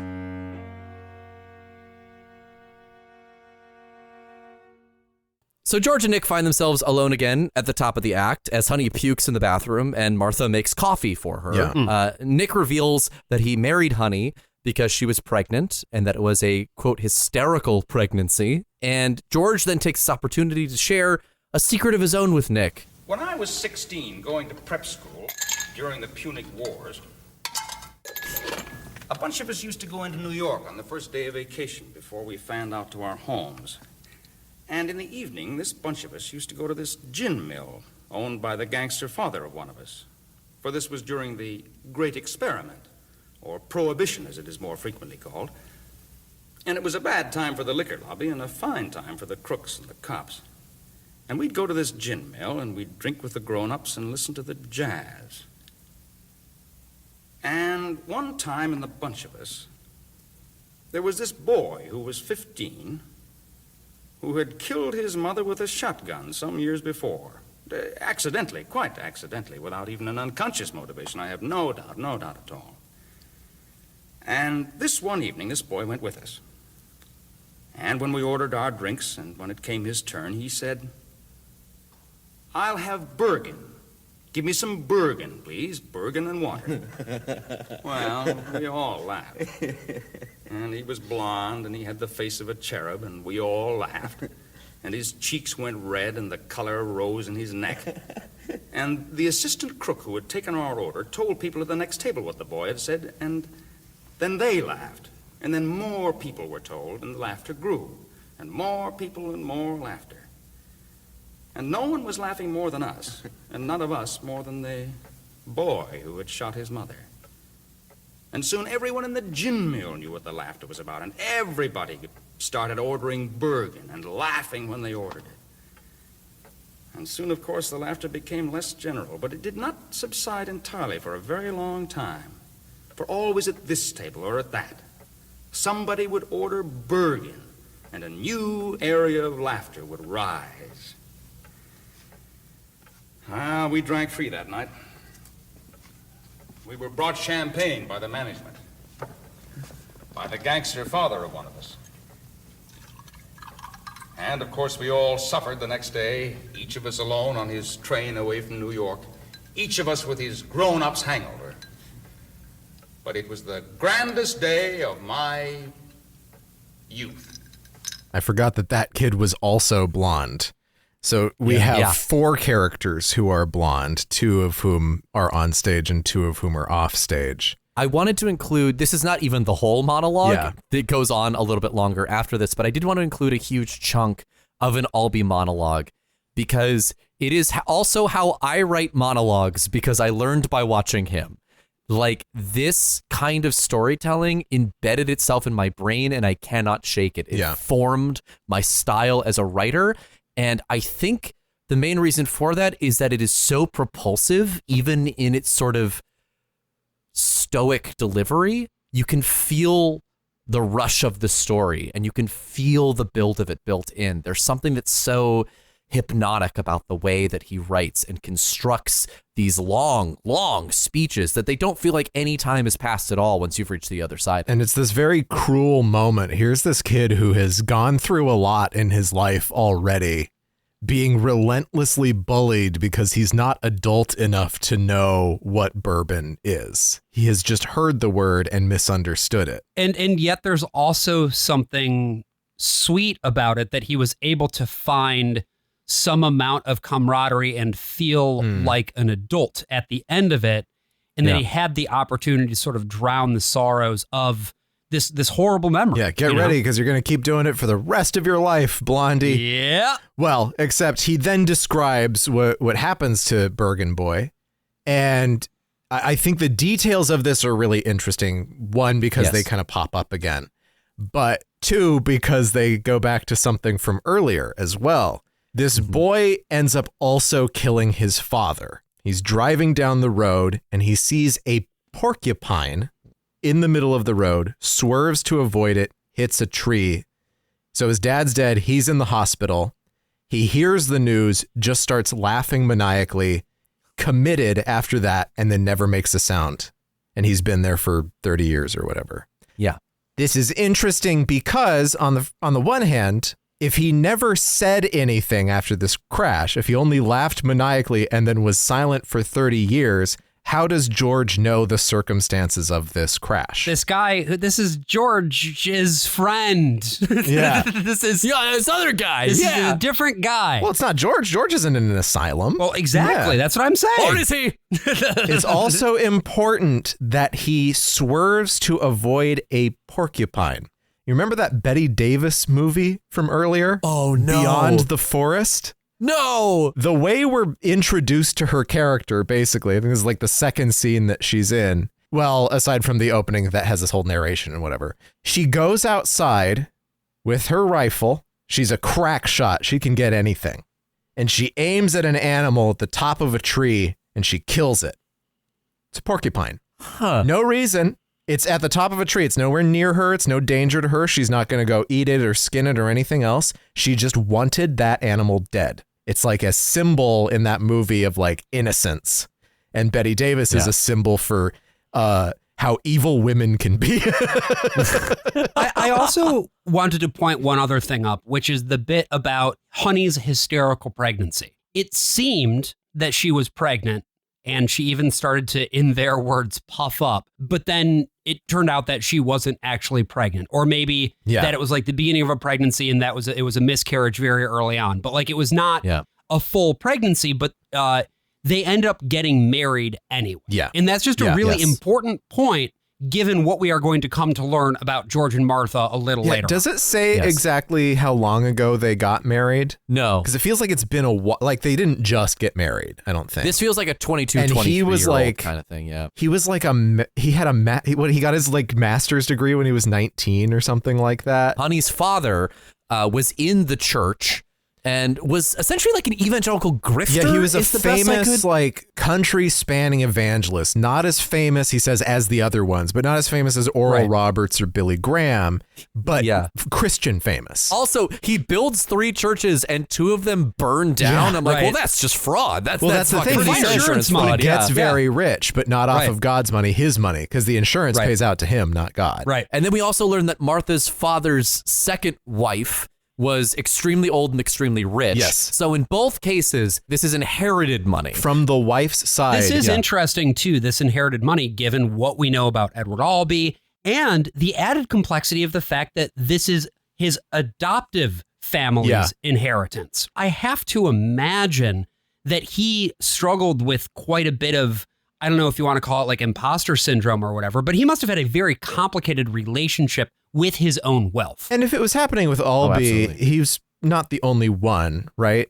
Like he probably has plenty of people that he grew up with who are the same thing. Oh yeah, my aunt gave me $100,000. Not to mention all the people he probably met once he got to New York, right? I mean, even back then, like that's the other thing. It that was I think hard to about get a lot. hold of a nickel. You know, it only cost a nickel to rent an apartment. Yeah, you but had like, to catch it out of the air, or Even else they got to keep it. Landlords even couldn't do it consistently. Yeah, no, I think that like there is something to be said about how even back in like they talk about the bohemian days of New York City. A lot of the people who ended up making it in the arts were still people who came from some money. We've talked a lot about Nick having a plan, and here we get in concrete language a very drunk Nick revealing his plans for conquering New Carthage.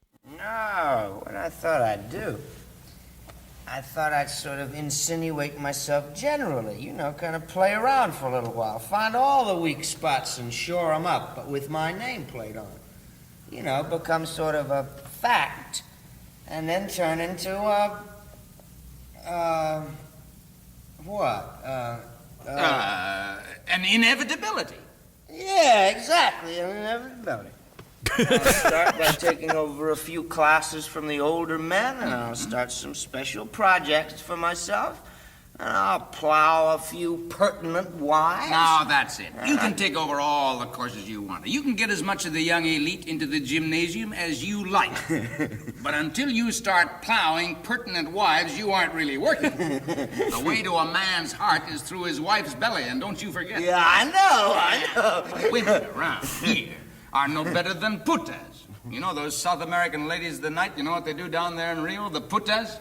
They hiss at you like geese. Oh, come on. I stand around the street and they hiss at you like a bunch of geese. A gangle. What? A gangle of geese, not bunch, gangle. Well, if you're going to get all cute and ornithological about it, it's gaggle, not gangle. Gaggle. Gaggle, not gangle? Yes, gaggle. Oh. Well, they stand around the street and they hiss at you like a bunch of geese. All the faculty wives downtown in New Carthage in front of the A&P, hissing away like a bunch of geese. That's the way to power. Plow 'em all. Yeah, I bet you're right. Well, I am. I bet your wife's the biggest goose in the gangle. I mean, her father being president and all. You bet your historical inevitability she is. Well, I just better get her off in a corner and mount her like a goddamn dog, huh? You'd certainly better. Hey, I almost think you're serious.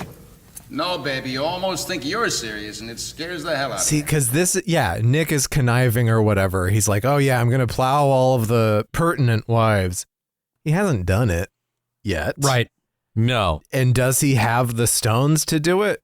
That's a big fat question mark. Yeah, I mean, this is basically George shit checking him. Yeah. And being like, you say you want to do this shit. You gonna do it or what, brother? Like, this is George or... like really like playing with his food. I am better than you in every respect, and now I can prove it because I can hold my liquor better than a guy half my age. It's also perhaps reflective of a relationship with his son, right? Nick is older than his son, but is not 21. not that much older, only 7 years. And George and when George says, how old are you? You're 21 years old. He's like, I'm 28. Yeah. Because George is already painting this picture of Nick is, blonde-eyed and blue-haired. It kind of comes to a point when Martha returns with Honey, who Honey has now puked out most of the booze that was in her, and it's like, let's go for round 2. Yeah. You know what? I need more booze. And so they start drinking again, and there's more barbs. Martha like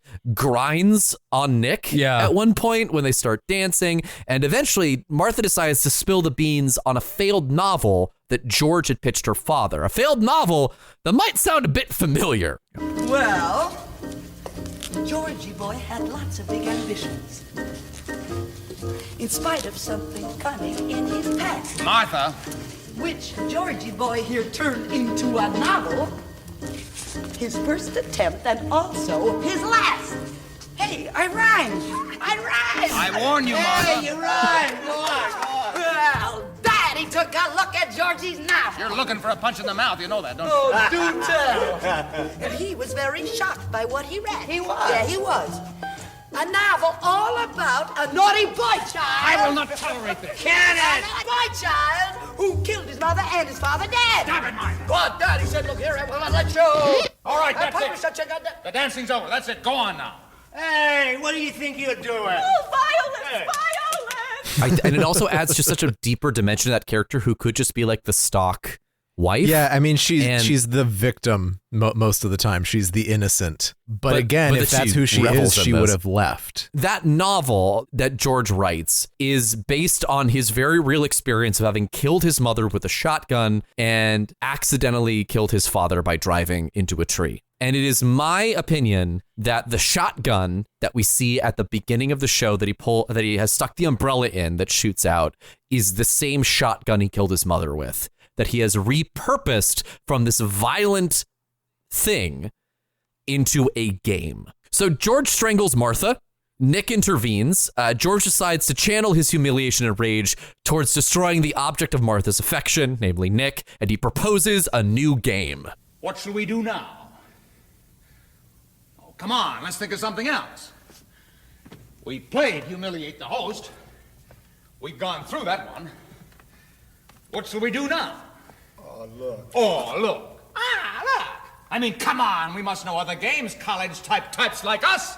That can't be the limit of our vocabulary, can it? I think maybe it's Now, let me time see, for- there are other games. How about Hump the Hostess? How about that? How about Hump the Hostess? You want to play that? You want to play Hump the Hostess, huh? Just calm down. Or is that for later? Mount her like a goddamn dog. Hump the hostess. Just shut up, will you? You don't want to play that now. You want to save that for later. What are we going to play now? We got to play a game.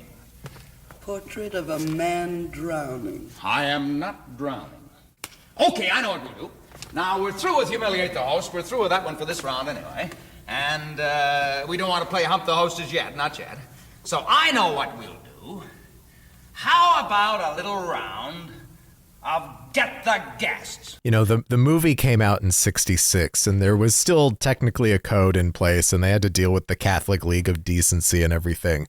Hump the Hostess was one of the big flagged lines where they're like, what the hell are we going to do with this? Also, during that same scene where Martha is dancing with Nick, George is trying to like hit on Honey at the same time. Yeah, he calls her angel tits in the play. Monkey nipples. Yeah. So they also don't say tits, they say boobs. They say angel boobs. Angel boobs just does it. At the same time, they were worried that would even be too much. I do like monkey nipples because in part because I think it's funnier. I think it's a better moment that he has no game with her whatsoever because he also doesn't actually want to fuck her. No, it's a power thing. It's just because he knows that his wife wants to prey on Nick and Nick wants to prey on his wife. And so he's trying to be like, well, I can fucking do that. Two can play that game. Full swap. Let's go. and this also goes back to George's, the way that he sees his own masculinity as being on the decline, right? He is afraid of how he is getting older. He sees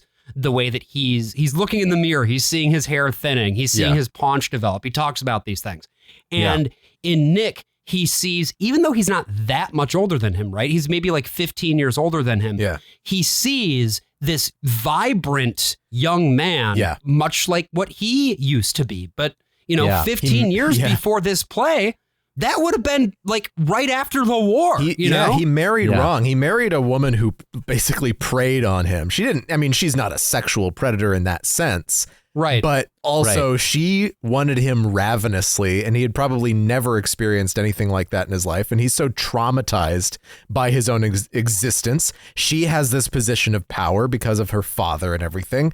So he took it and he made a bad bet.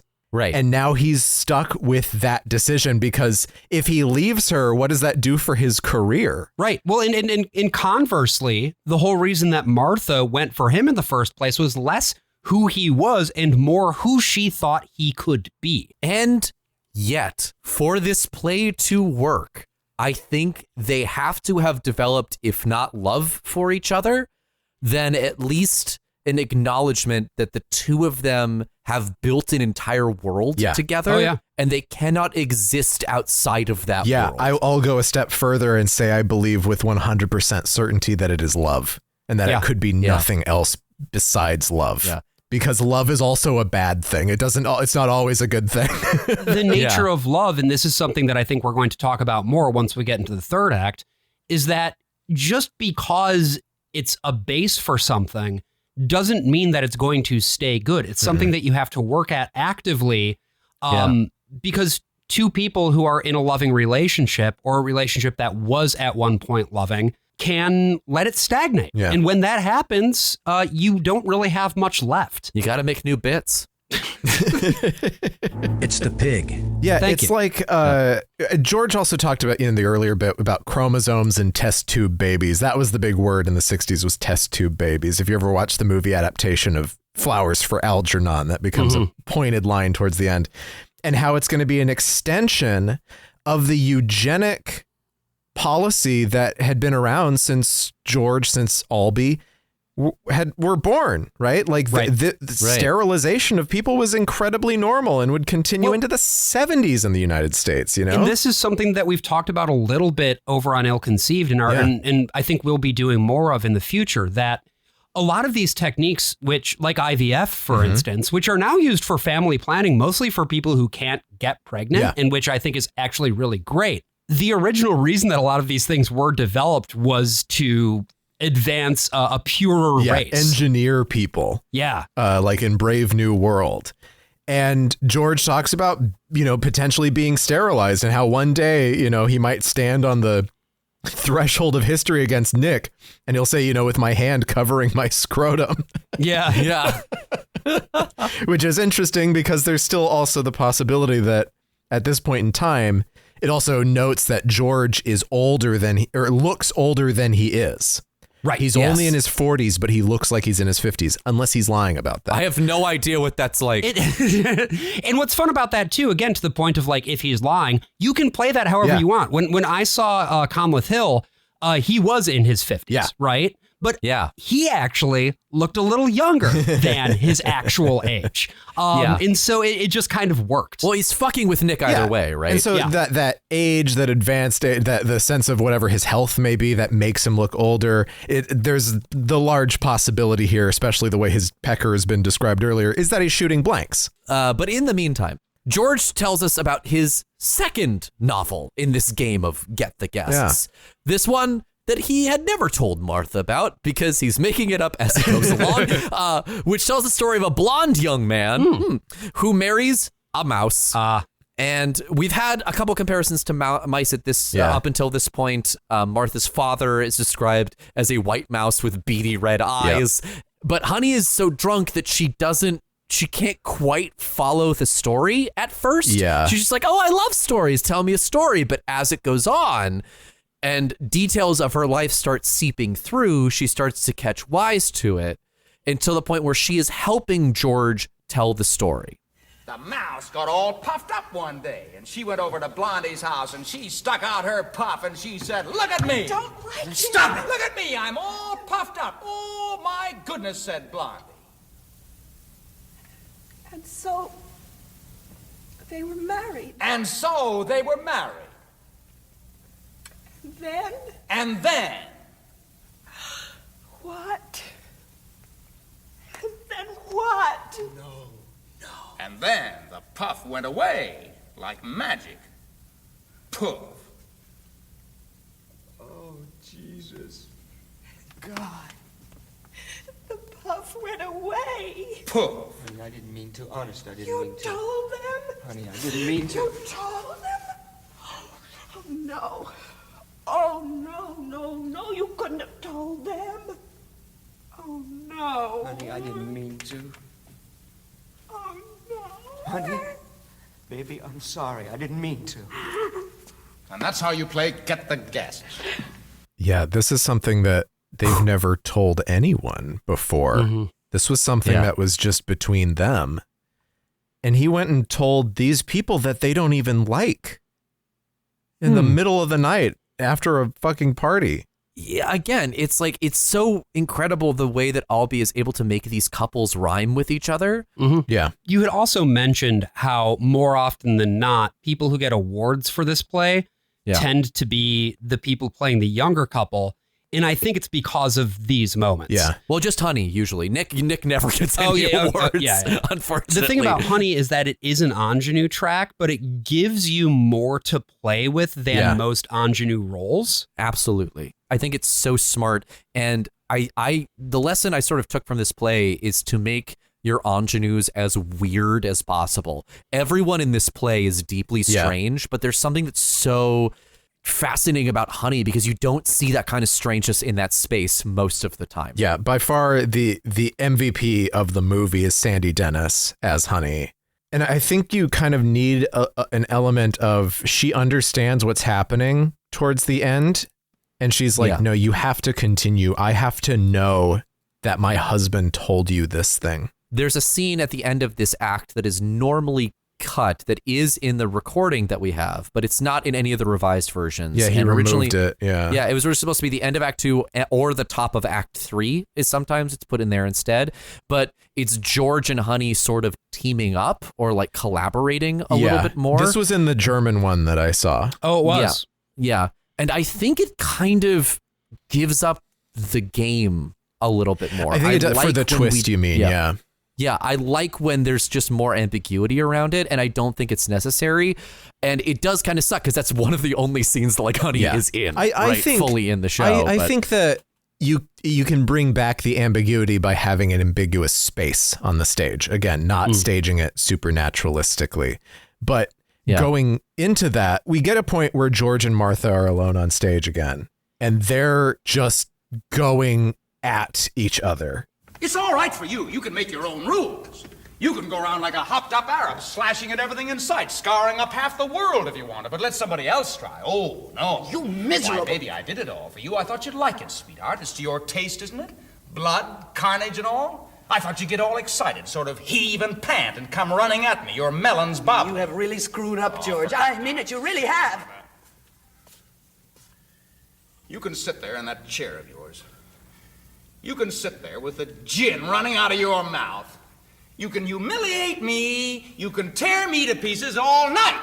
That's perfectly all right. That's okay. You can stand it. I cannot stand it. You can stand it. You married me for it.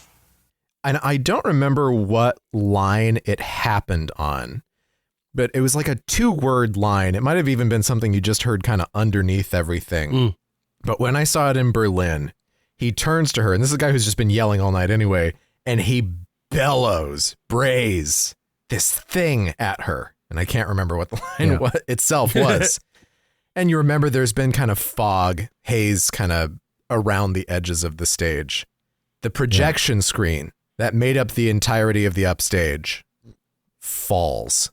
Okay, yeah. Forward. Hell yeah. I think I've actually told this story before on like an AMA or something, but it falls forward. And all of the fog, like I think the burning house look was just a side effect of what they were going for just to create this image, but it worked. All of the fog comes pouring out of the back through that small rectangular arch into the house, and everything stops dead.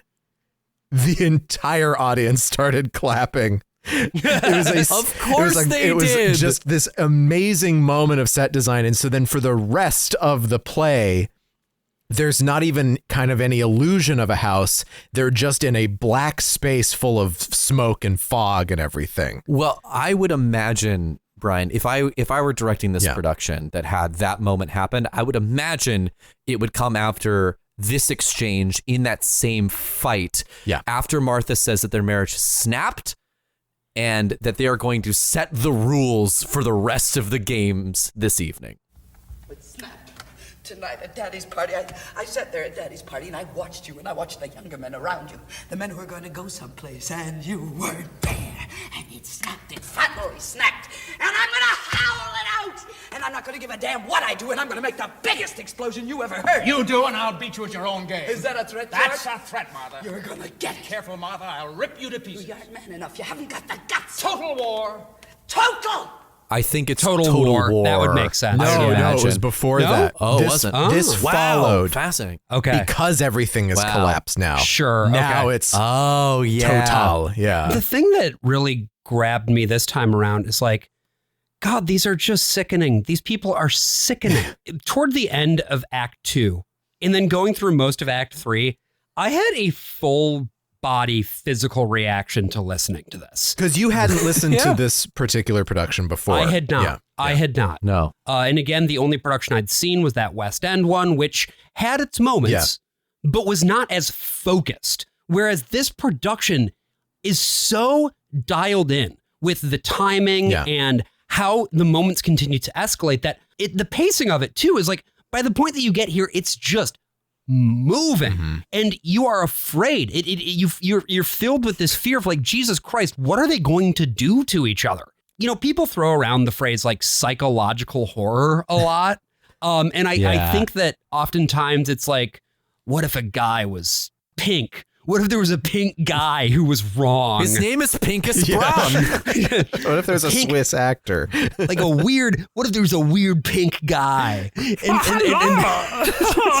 what was all this? But like that's not psychological horror. This is psychological horror. Yeah. What does it look like when two people decide to utterly destroy each other? You know? Yeah, psychological warfare. It's absolutely total war at this And also, what does this mean for this couple?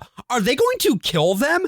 At this point, it seems like that could happen. Yeah. That is kind of what happens. Nick returns. Honey's now asleep on the bathroom tile. And Martha sends George to get ice and uses this opportunity to seduce Nick. George returns and just starts reading a book while Martha goads him on, saying she's totally going to fuck Nick. You know, don't think she won't.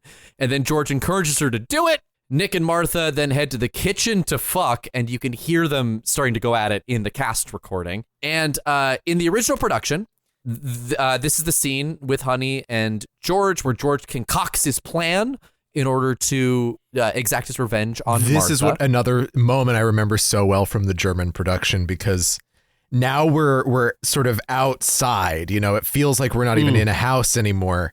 And George is like carrying her into the scene, and she's just in his arms the whole time while they're talking.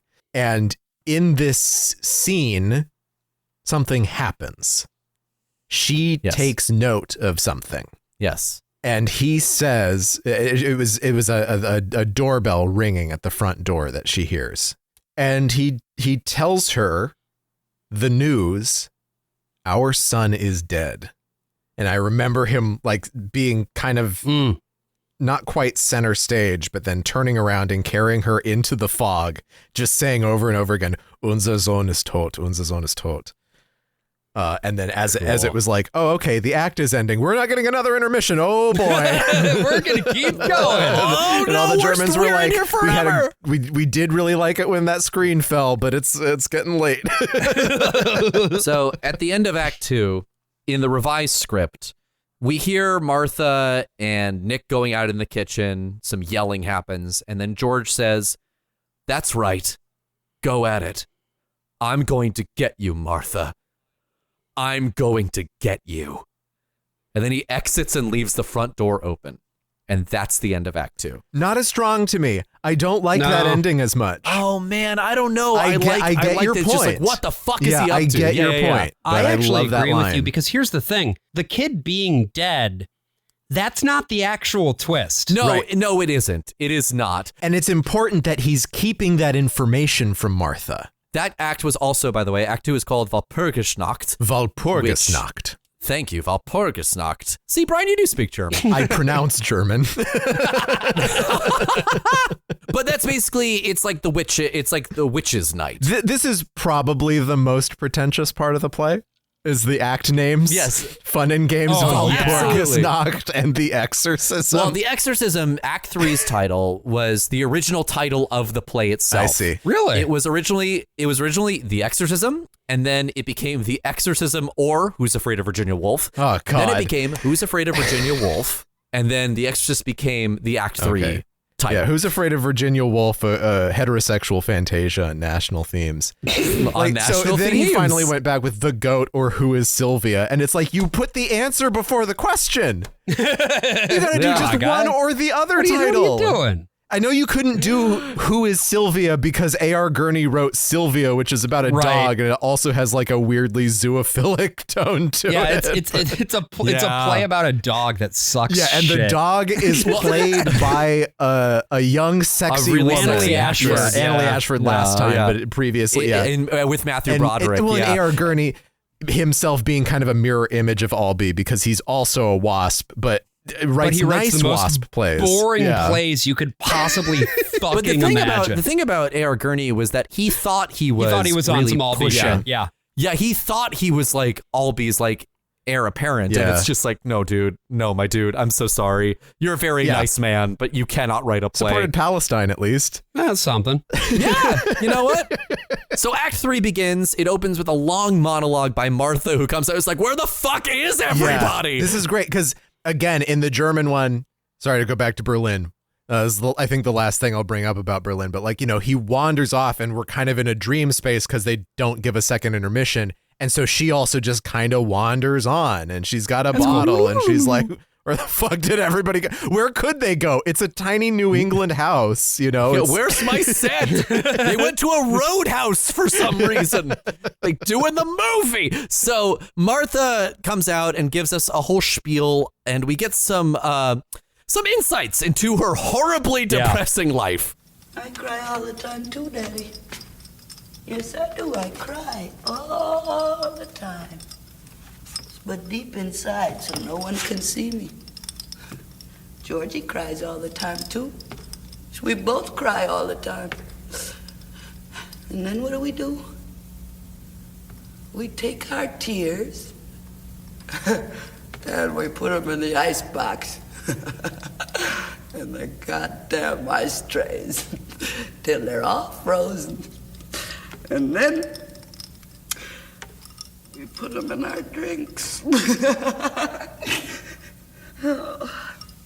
Yeah, she's describing the thing that we're going to learn about at the end. And that line, that metaphor, is the skeleton key for the entirety of Albee's work, in a way that when Harold Pinter was asked what his plays were about, he had been pestered by reporters for a long, long time about what does this play mean? What does it mean? And he very flippantly says, it's about the weasel in the cocktail cabinet, which ends up being true. That is the skeleton key for every single Pinter play. It's about the weasel in the cocktail cabinet, is the chaotic, rabid thing underneath polite society. And in the same way, Albee has written the skeleton key to his work in his work, right? It is the tears and the pain and the suffering brought about by this WASP society that is used to fuel the drinking that then causes the pain in WASP society. It's this circle of violence that you cannot escape unless you forcefully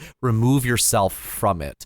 And he spends his whole life trying to do that and never quite being able to. This is something that I also just was struck by more broadly this time around, how I think that if you do Who's Afraid of Virginia Woolf wrong, it's just a play about people being mean to each other. Mm-hmm. Whereas I think that if you do it right, it's actually a weirdly hopeful play at the end. Absolutely. That because it is about how you can make a choice, right? You can always make a choice to sort of luxuriate in your own suffering or try to do something different. That is a thing that can be within your control. There are circumstances that are beyond your control. There are things that you experience that are beyond control. There are traumas that are inflicted upon you that are beyond your control. But it's up to you in terms of what you want to do with all of that shit. The feelings in this are so extreme for a reason. And I think it's a classical reason, right? When Aristotle wrote Poetics, or whoever wrote Poetics, probably a student of Aristotle, right? We have the notes on what the purpose of tragedy is, according to this philosopher at this point in time. And Greek tragedy existed for the purpose of creating a catharsis, a sense of purging yourself of all of your worst feelings socially altogether so that you can leave them behind and move on.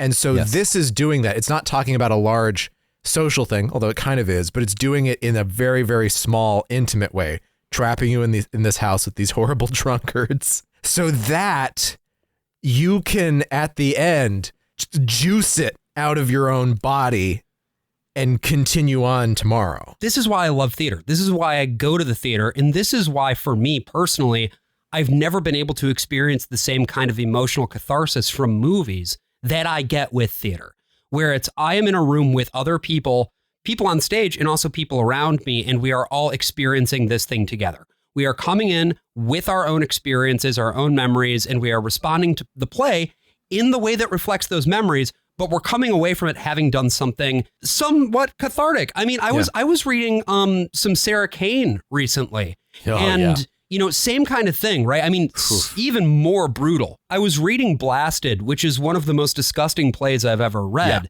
And one of the most beautiful. But that's the thing. By forcing you to sort of confront this thing in a way that is, yes, in your face, but also within the safety of a theater, it's allowing for sort of a form of controlled exposure that I think can be really fucking helpful. This act is called The Exorcism, but I think that any play worth its salt is also a kind of exorcism. And maybe, yes, I understand. I was raised Catholic. I know I am predisposed to thinking that things are exorcisms. I think you've said that to me 20 or 30 times at this point, AJ, that every play is an exorcism. And it is. And I think this is the origin of me coming to that realization, because this is a very real exorcism that happens in this play. It's a lot of Latin chanting at the end. Yeah, that's true. So much Latin chanting. But before we get to the Latin chanting, Nick returns on to join Martha. We learned that he couldn't get it up because she calls him a gelding. He's been drinking for 10 hours, so I get it. But Martha then calls Nick a flop, and leads to this infamous line, "You're all flops. I am the Earth Mother, and you're all flops." Martha acknowledges that there's only one man in her life that has ever made her happy, and that is George. Much to the disbelief of Nick. Oh, for God's sake. George, who is out there somewhere in the dark. George, who is good to me and whom I revile. Who understands me and whom I push off. Who can make me laugh and I choke it back in my throat. Who can hold me at night so that it's warm. And whom I will bite so there's blood. Who keeps learning the games we play as quickly as I can change the rules. Who can make me happy and I do not wish to be happy. And yes, I do wish to be happy. George and Martha. Sad, sad, sad. I don't understand how we're like 2 hours plus into this play, and I'm still finding out new shit about the dynamic between George and Martha. Yeah. I never feel like this play is redundant. I never feel like we're hitting the same beats over and over. It always feels like an escalation, and I don't know how Albee does it. And I think really it could don't. be. I think in the hands of a bad director, it probably does become redundant. Yeah. A lot of people who do the riff on Who's Afraid of Virginia Woolf, whether it's on TV, in a movie, on stage, it's always pretty short. I mean, an episode of The Office is not very long.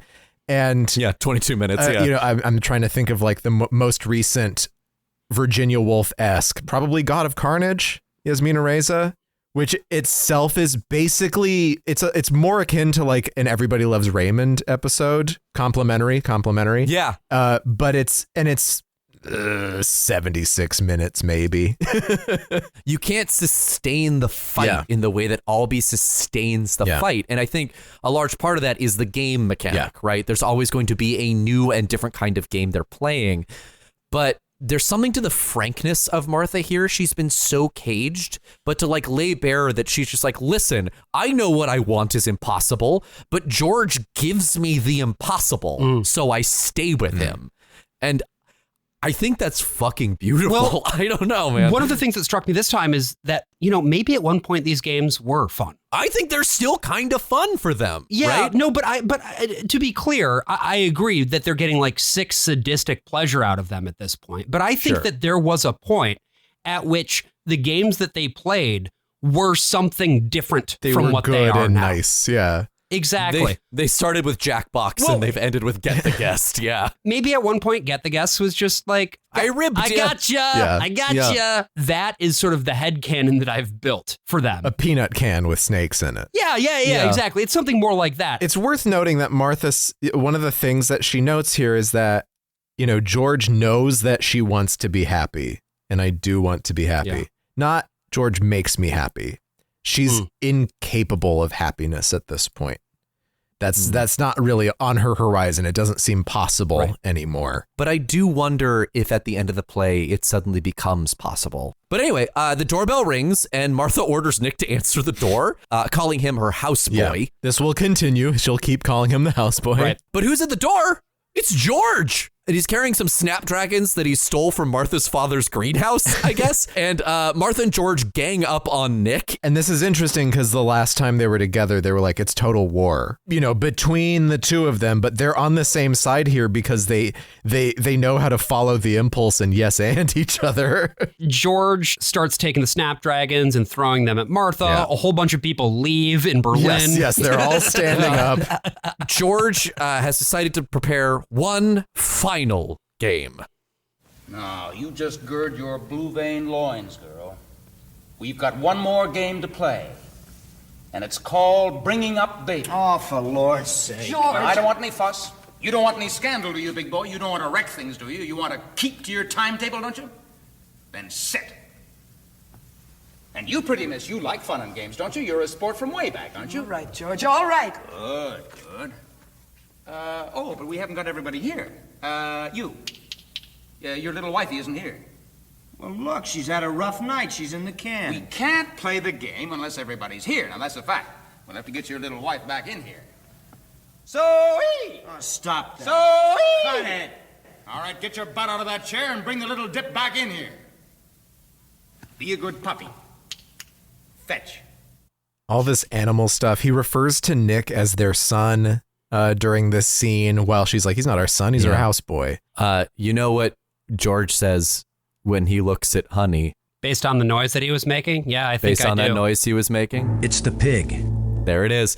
And and there's a lot of psychosexual stuff happening in this whole play, but it is so funny to see George go from, like, his arc over the course of the play is going from sub to dom. So George, as we heard, makes Nick wake Honey up, and Honey at this point is like completely out of it, right? On Mars. In the original production, because she had that scene with George, she's a little bit more in the know. Yeah. But if you cut that scene, doesn't she's know on anything. She's in space. Yeah, she's just like, can I please go back to sleep? But George is like driving this along, carrying it along with him. He's reciting Latin. What he's doing is he's talking about this death in the family. Because there's nothing that these people love more than being clever. Yes. And that's the thing that I think is so fun about Albee's work from end to end, up until it gets a little bit too annoying, is he also likes being clever, but he likes to poke fun at people who like to be clever. Yeah, there's so much self-hatred in what he writes that keeps it vital. I wonder what that's like.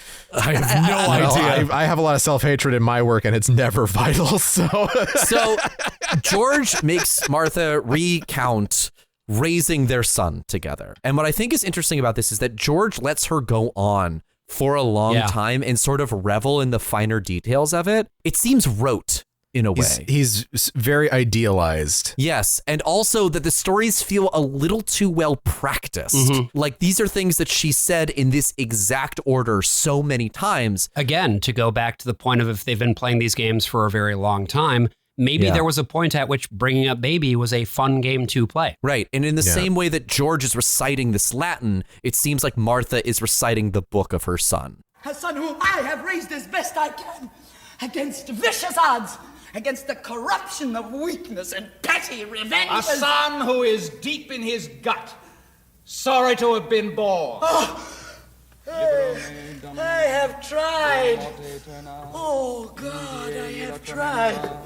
The one who have tried to carry pure and unscathed through the sewer of this marriage.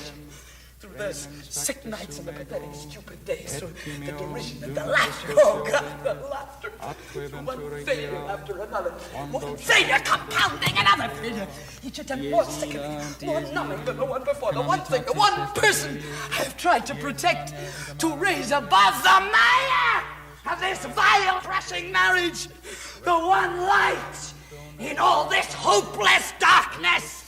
Oh, I saw! Stop it! Stop! Yeah, it's a classic bad marriage scenario. They had a kid to make the marriage better, to save them. And the kid can't really do that. You're still going to have a bad marriage, but just also a kid. But the kid has been their reason for living this whole time. Yeah, and the way that this ups the stakes just tonally, the way that they're both talking at the same time, we've heard overlapping throughout this whole thing, but they've always kind of ceded the floor to each other at certain points. They are both talking at the same time, and it's building to this great crescendo, which is George delivering the terrible news about their sonny Jim. I'm afraid our boy isn't coming home for his birthday. Of course he is. No, Martha. Of course he is. I say he is. He can't. He is. I say so. Martha, our son is dead. He was killed late in the afternoon on a country road with his learner's permit in his pocket. He swerved to avoid a porcupine and drove straight into a large tree. You cannot do that. I thought you should know. You can't do that. You can't decide that for yourself. I won't let you do that. We'll have to leave around noon, I You suppose. can't decide these Matters things. of identification, of course, and arrangements to be made. I'm not going to let you do that. Let me go. You don't seem to understand. I haven't done anything. Now you listen to me. Our son is dead. Can you get that into your head? You can't decide these things. Please. Get your hands off me. Now listen, Martha, and listen carefully. We got a telegram. There was a car accident. And he's dead. Poof! Just like that. Now, how do you like it?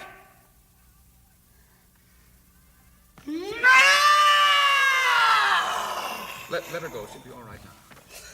And you heard Nick kind of behind the dialogue there saying, oh no, oh God, no, because he's figuring out what the situation with this son actually is. Right. Because it takes him a while because he's drunk. Well, and honestly, if you're watching the play for the first time, it might take you a moment. Yeah, because, absolutely. Especially if it's in German. Because it's like, wait, what do you mean you can't do this? You can't make him dead. Like, what are you talking about? But then he says the porcupine. You know the porcupine. It's a story he told. It's a story from his novel. And it's like, what are the odds? 2 porcupines? But no, I mean, there never was a kid to begin with. Yeah. They've been telling this story to each other. Presumably for 21 years. This is what bringing up baby is. Yeah. This is what it's always been, is they've been doing this for, all of 21 years because they wanted a kid. They weren't able to have one. And they've been dealing with the grief by imagining a non-existent child together. They committed to the bit. Their life is built on games, on ideas, on shared reality, shared fiction. And so they thought, well, if we can't actually have our own child, we can have our mutually agreed upon fiction of a child. Going back to the stuff earlier about George's anxieties around race and class, the actual material reality of what the country is becoming is getting clearer and clearer and clearer. And it's a future that doesn't include him. Yeah, for all of his fear around eugenics and what eugenics is, he's also worried about the barrier falling between races. And you can hear him talking. He had this whole thing, the Putas down in South America, or him referring to his wife as a destructive Arab. Right. Things like that. Yeah. He is a very sheltered person who was able to move his way up into an even more sheltered environment. And that's exactly where he wants to be. And it makes him miserable because he's so afraid of this imagined world outside of it. And this is a Virginia Woolf. This is just such a sharp and incisive point that he's making here about the way that race and class intersect in the United States. Yeah.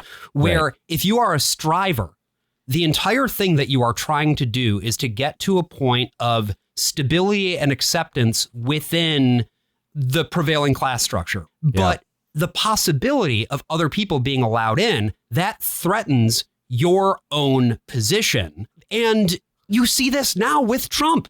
I feel like where we are right now in this exact moment mirrors the moment of this play 1-to-1. Yeah. Where you have these people who have managed to secure a degree of stability and a degree of respect from what they perceive as the prevailing order that ought to be giving them respect.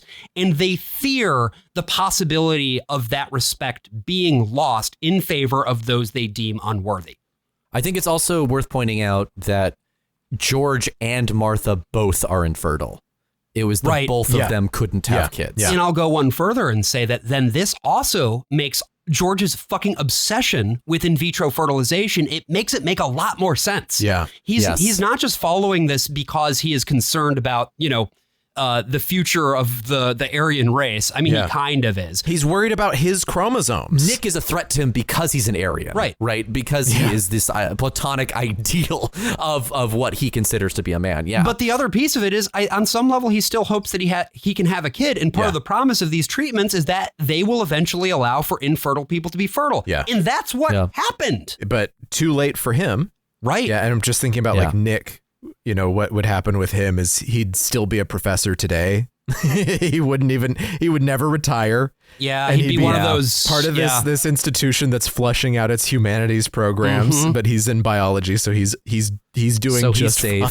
Yeah, he'd be ratting on all of his other professors. Yeah, the fucking chair emeritus at University of Chicago or whatever. And he'll never be in the position that George is in. He will never be replaced. He'll be in that seat until he dies. Right. Because as a baby boomer, he is the ultimate inevitability. Yes. He saw the truth at the heart of the WASP project. It's this frozen and it's something I had really no picture of until moving to the Northeast, until working in theater in Massachusetts and living in New York for a while. I always thought WASP was a descriptor for like my family because we are white and we're Protestant. Or people like me. Yeah. But it's like, oh no, this means the quote mainline Protestants, another term I didn't learn until I was an adult. I mean, I'm closer to being a WASP than you are. Yeah, Ryan, which is strange. But we're both pretty far. I'm away. Anglo and Saxon.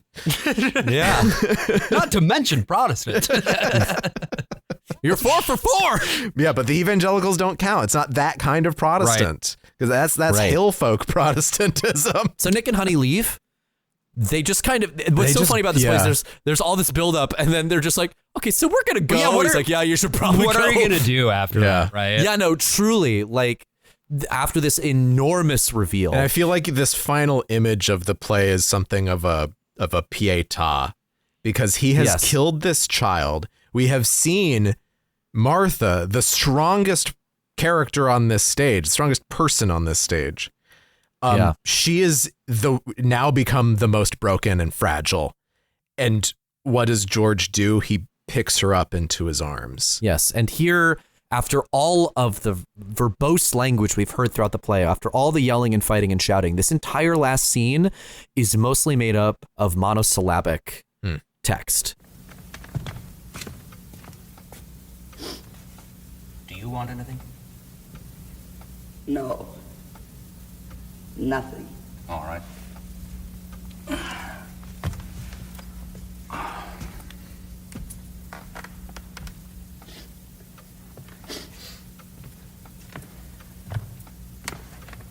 Time for bed. Yes. Are you tired? Yes. I am. Yes. Sunday tomorrow. All day. Yes.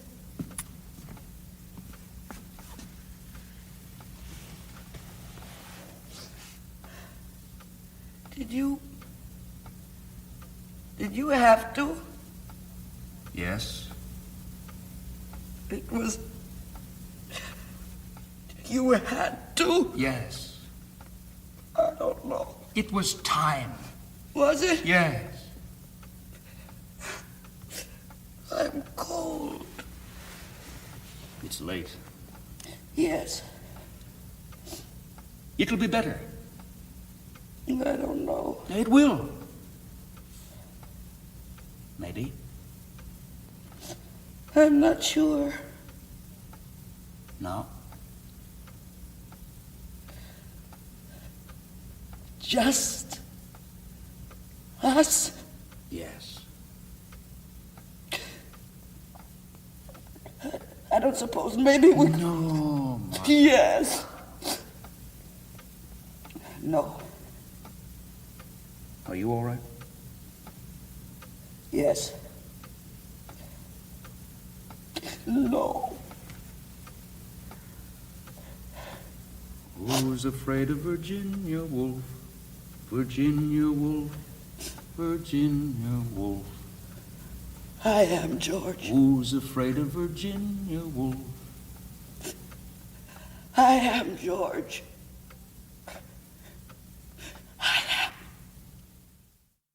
You know, she broke the contract. The one big thing about their fiction of the child is that they didn't tell people about the child because they couldn't hold it up, right? It can't hold up to that outside scrutiny. Because it's not real. And because it's the special thing that they have because they love each other. Like I said before, love isn't always good. Sometimes you fall in love with the wrong person or you fall in love with the right person and the wrong things happen. But you know, it doesn't easily go away. And the image here, right at the end of George holding Martha and singing this lullaby to her as the sun rises in the background, like Josh, as you were saying before, it's hope.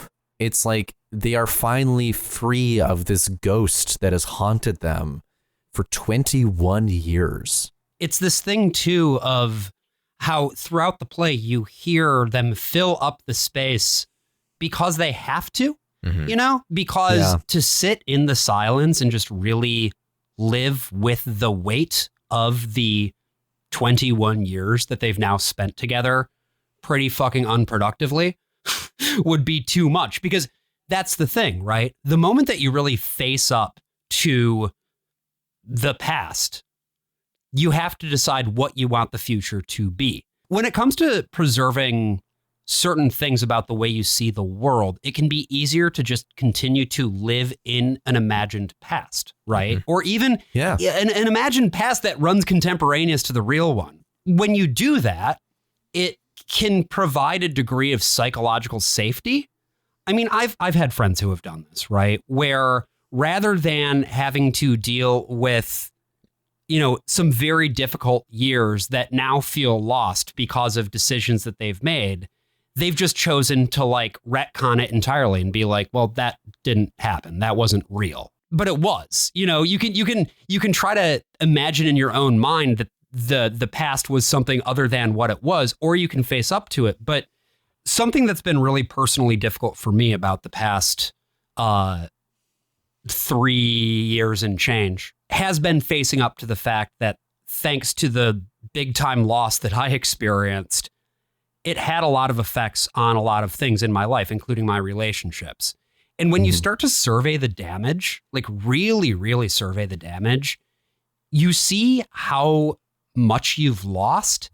And it's also difficult to reckon with how much you could have been doing, how much you could have been experiencing, and how much you could have been enjoying during that time had that thing not happened.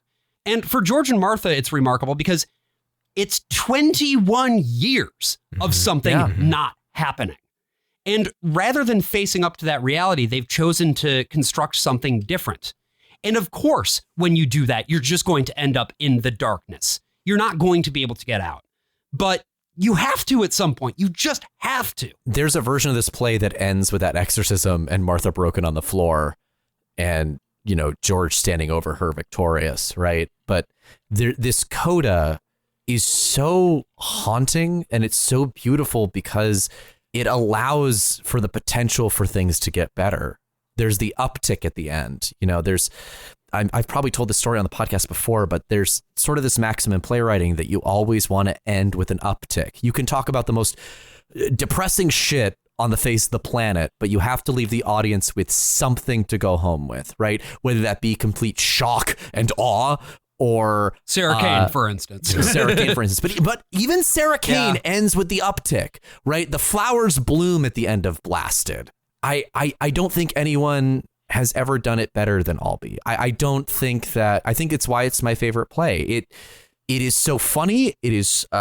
It feels so epic in scope, and it sustains itself for 3 hours with 4 characters, which is so difficult to do. And he did it on his first fucking try. Fucker. I hate him. I hate him so much.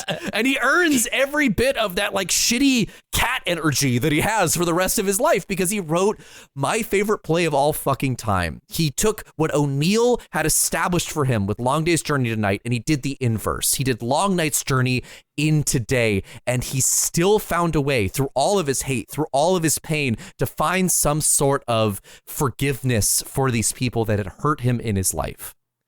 And thank you for going on this journey with us, dear listeners. We're happy to have you with us again for another week of the Worst of All Possible Worlds.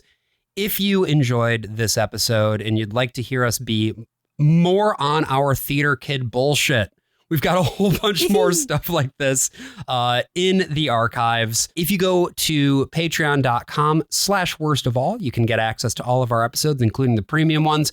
$5 a month gets you access. And we have our episodes in collections.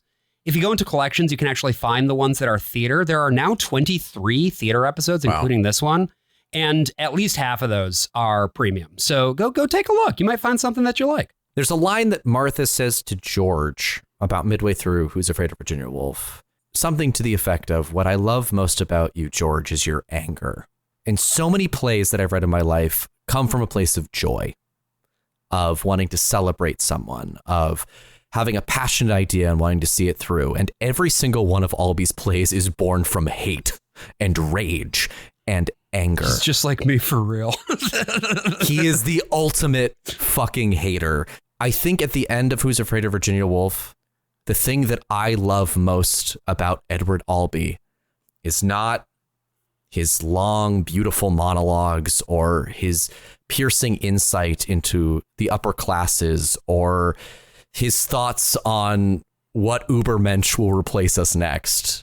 But ultimately, Edward, what I love about you is your anger. I'm the worst of all possible AJs. I'm the worst of all possible Brians. And I'm the worst of all possible Joshes. See you next week.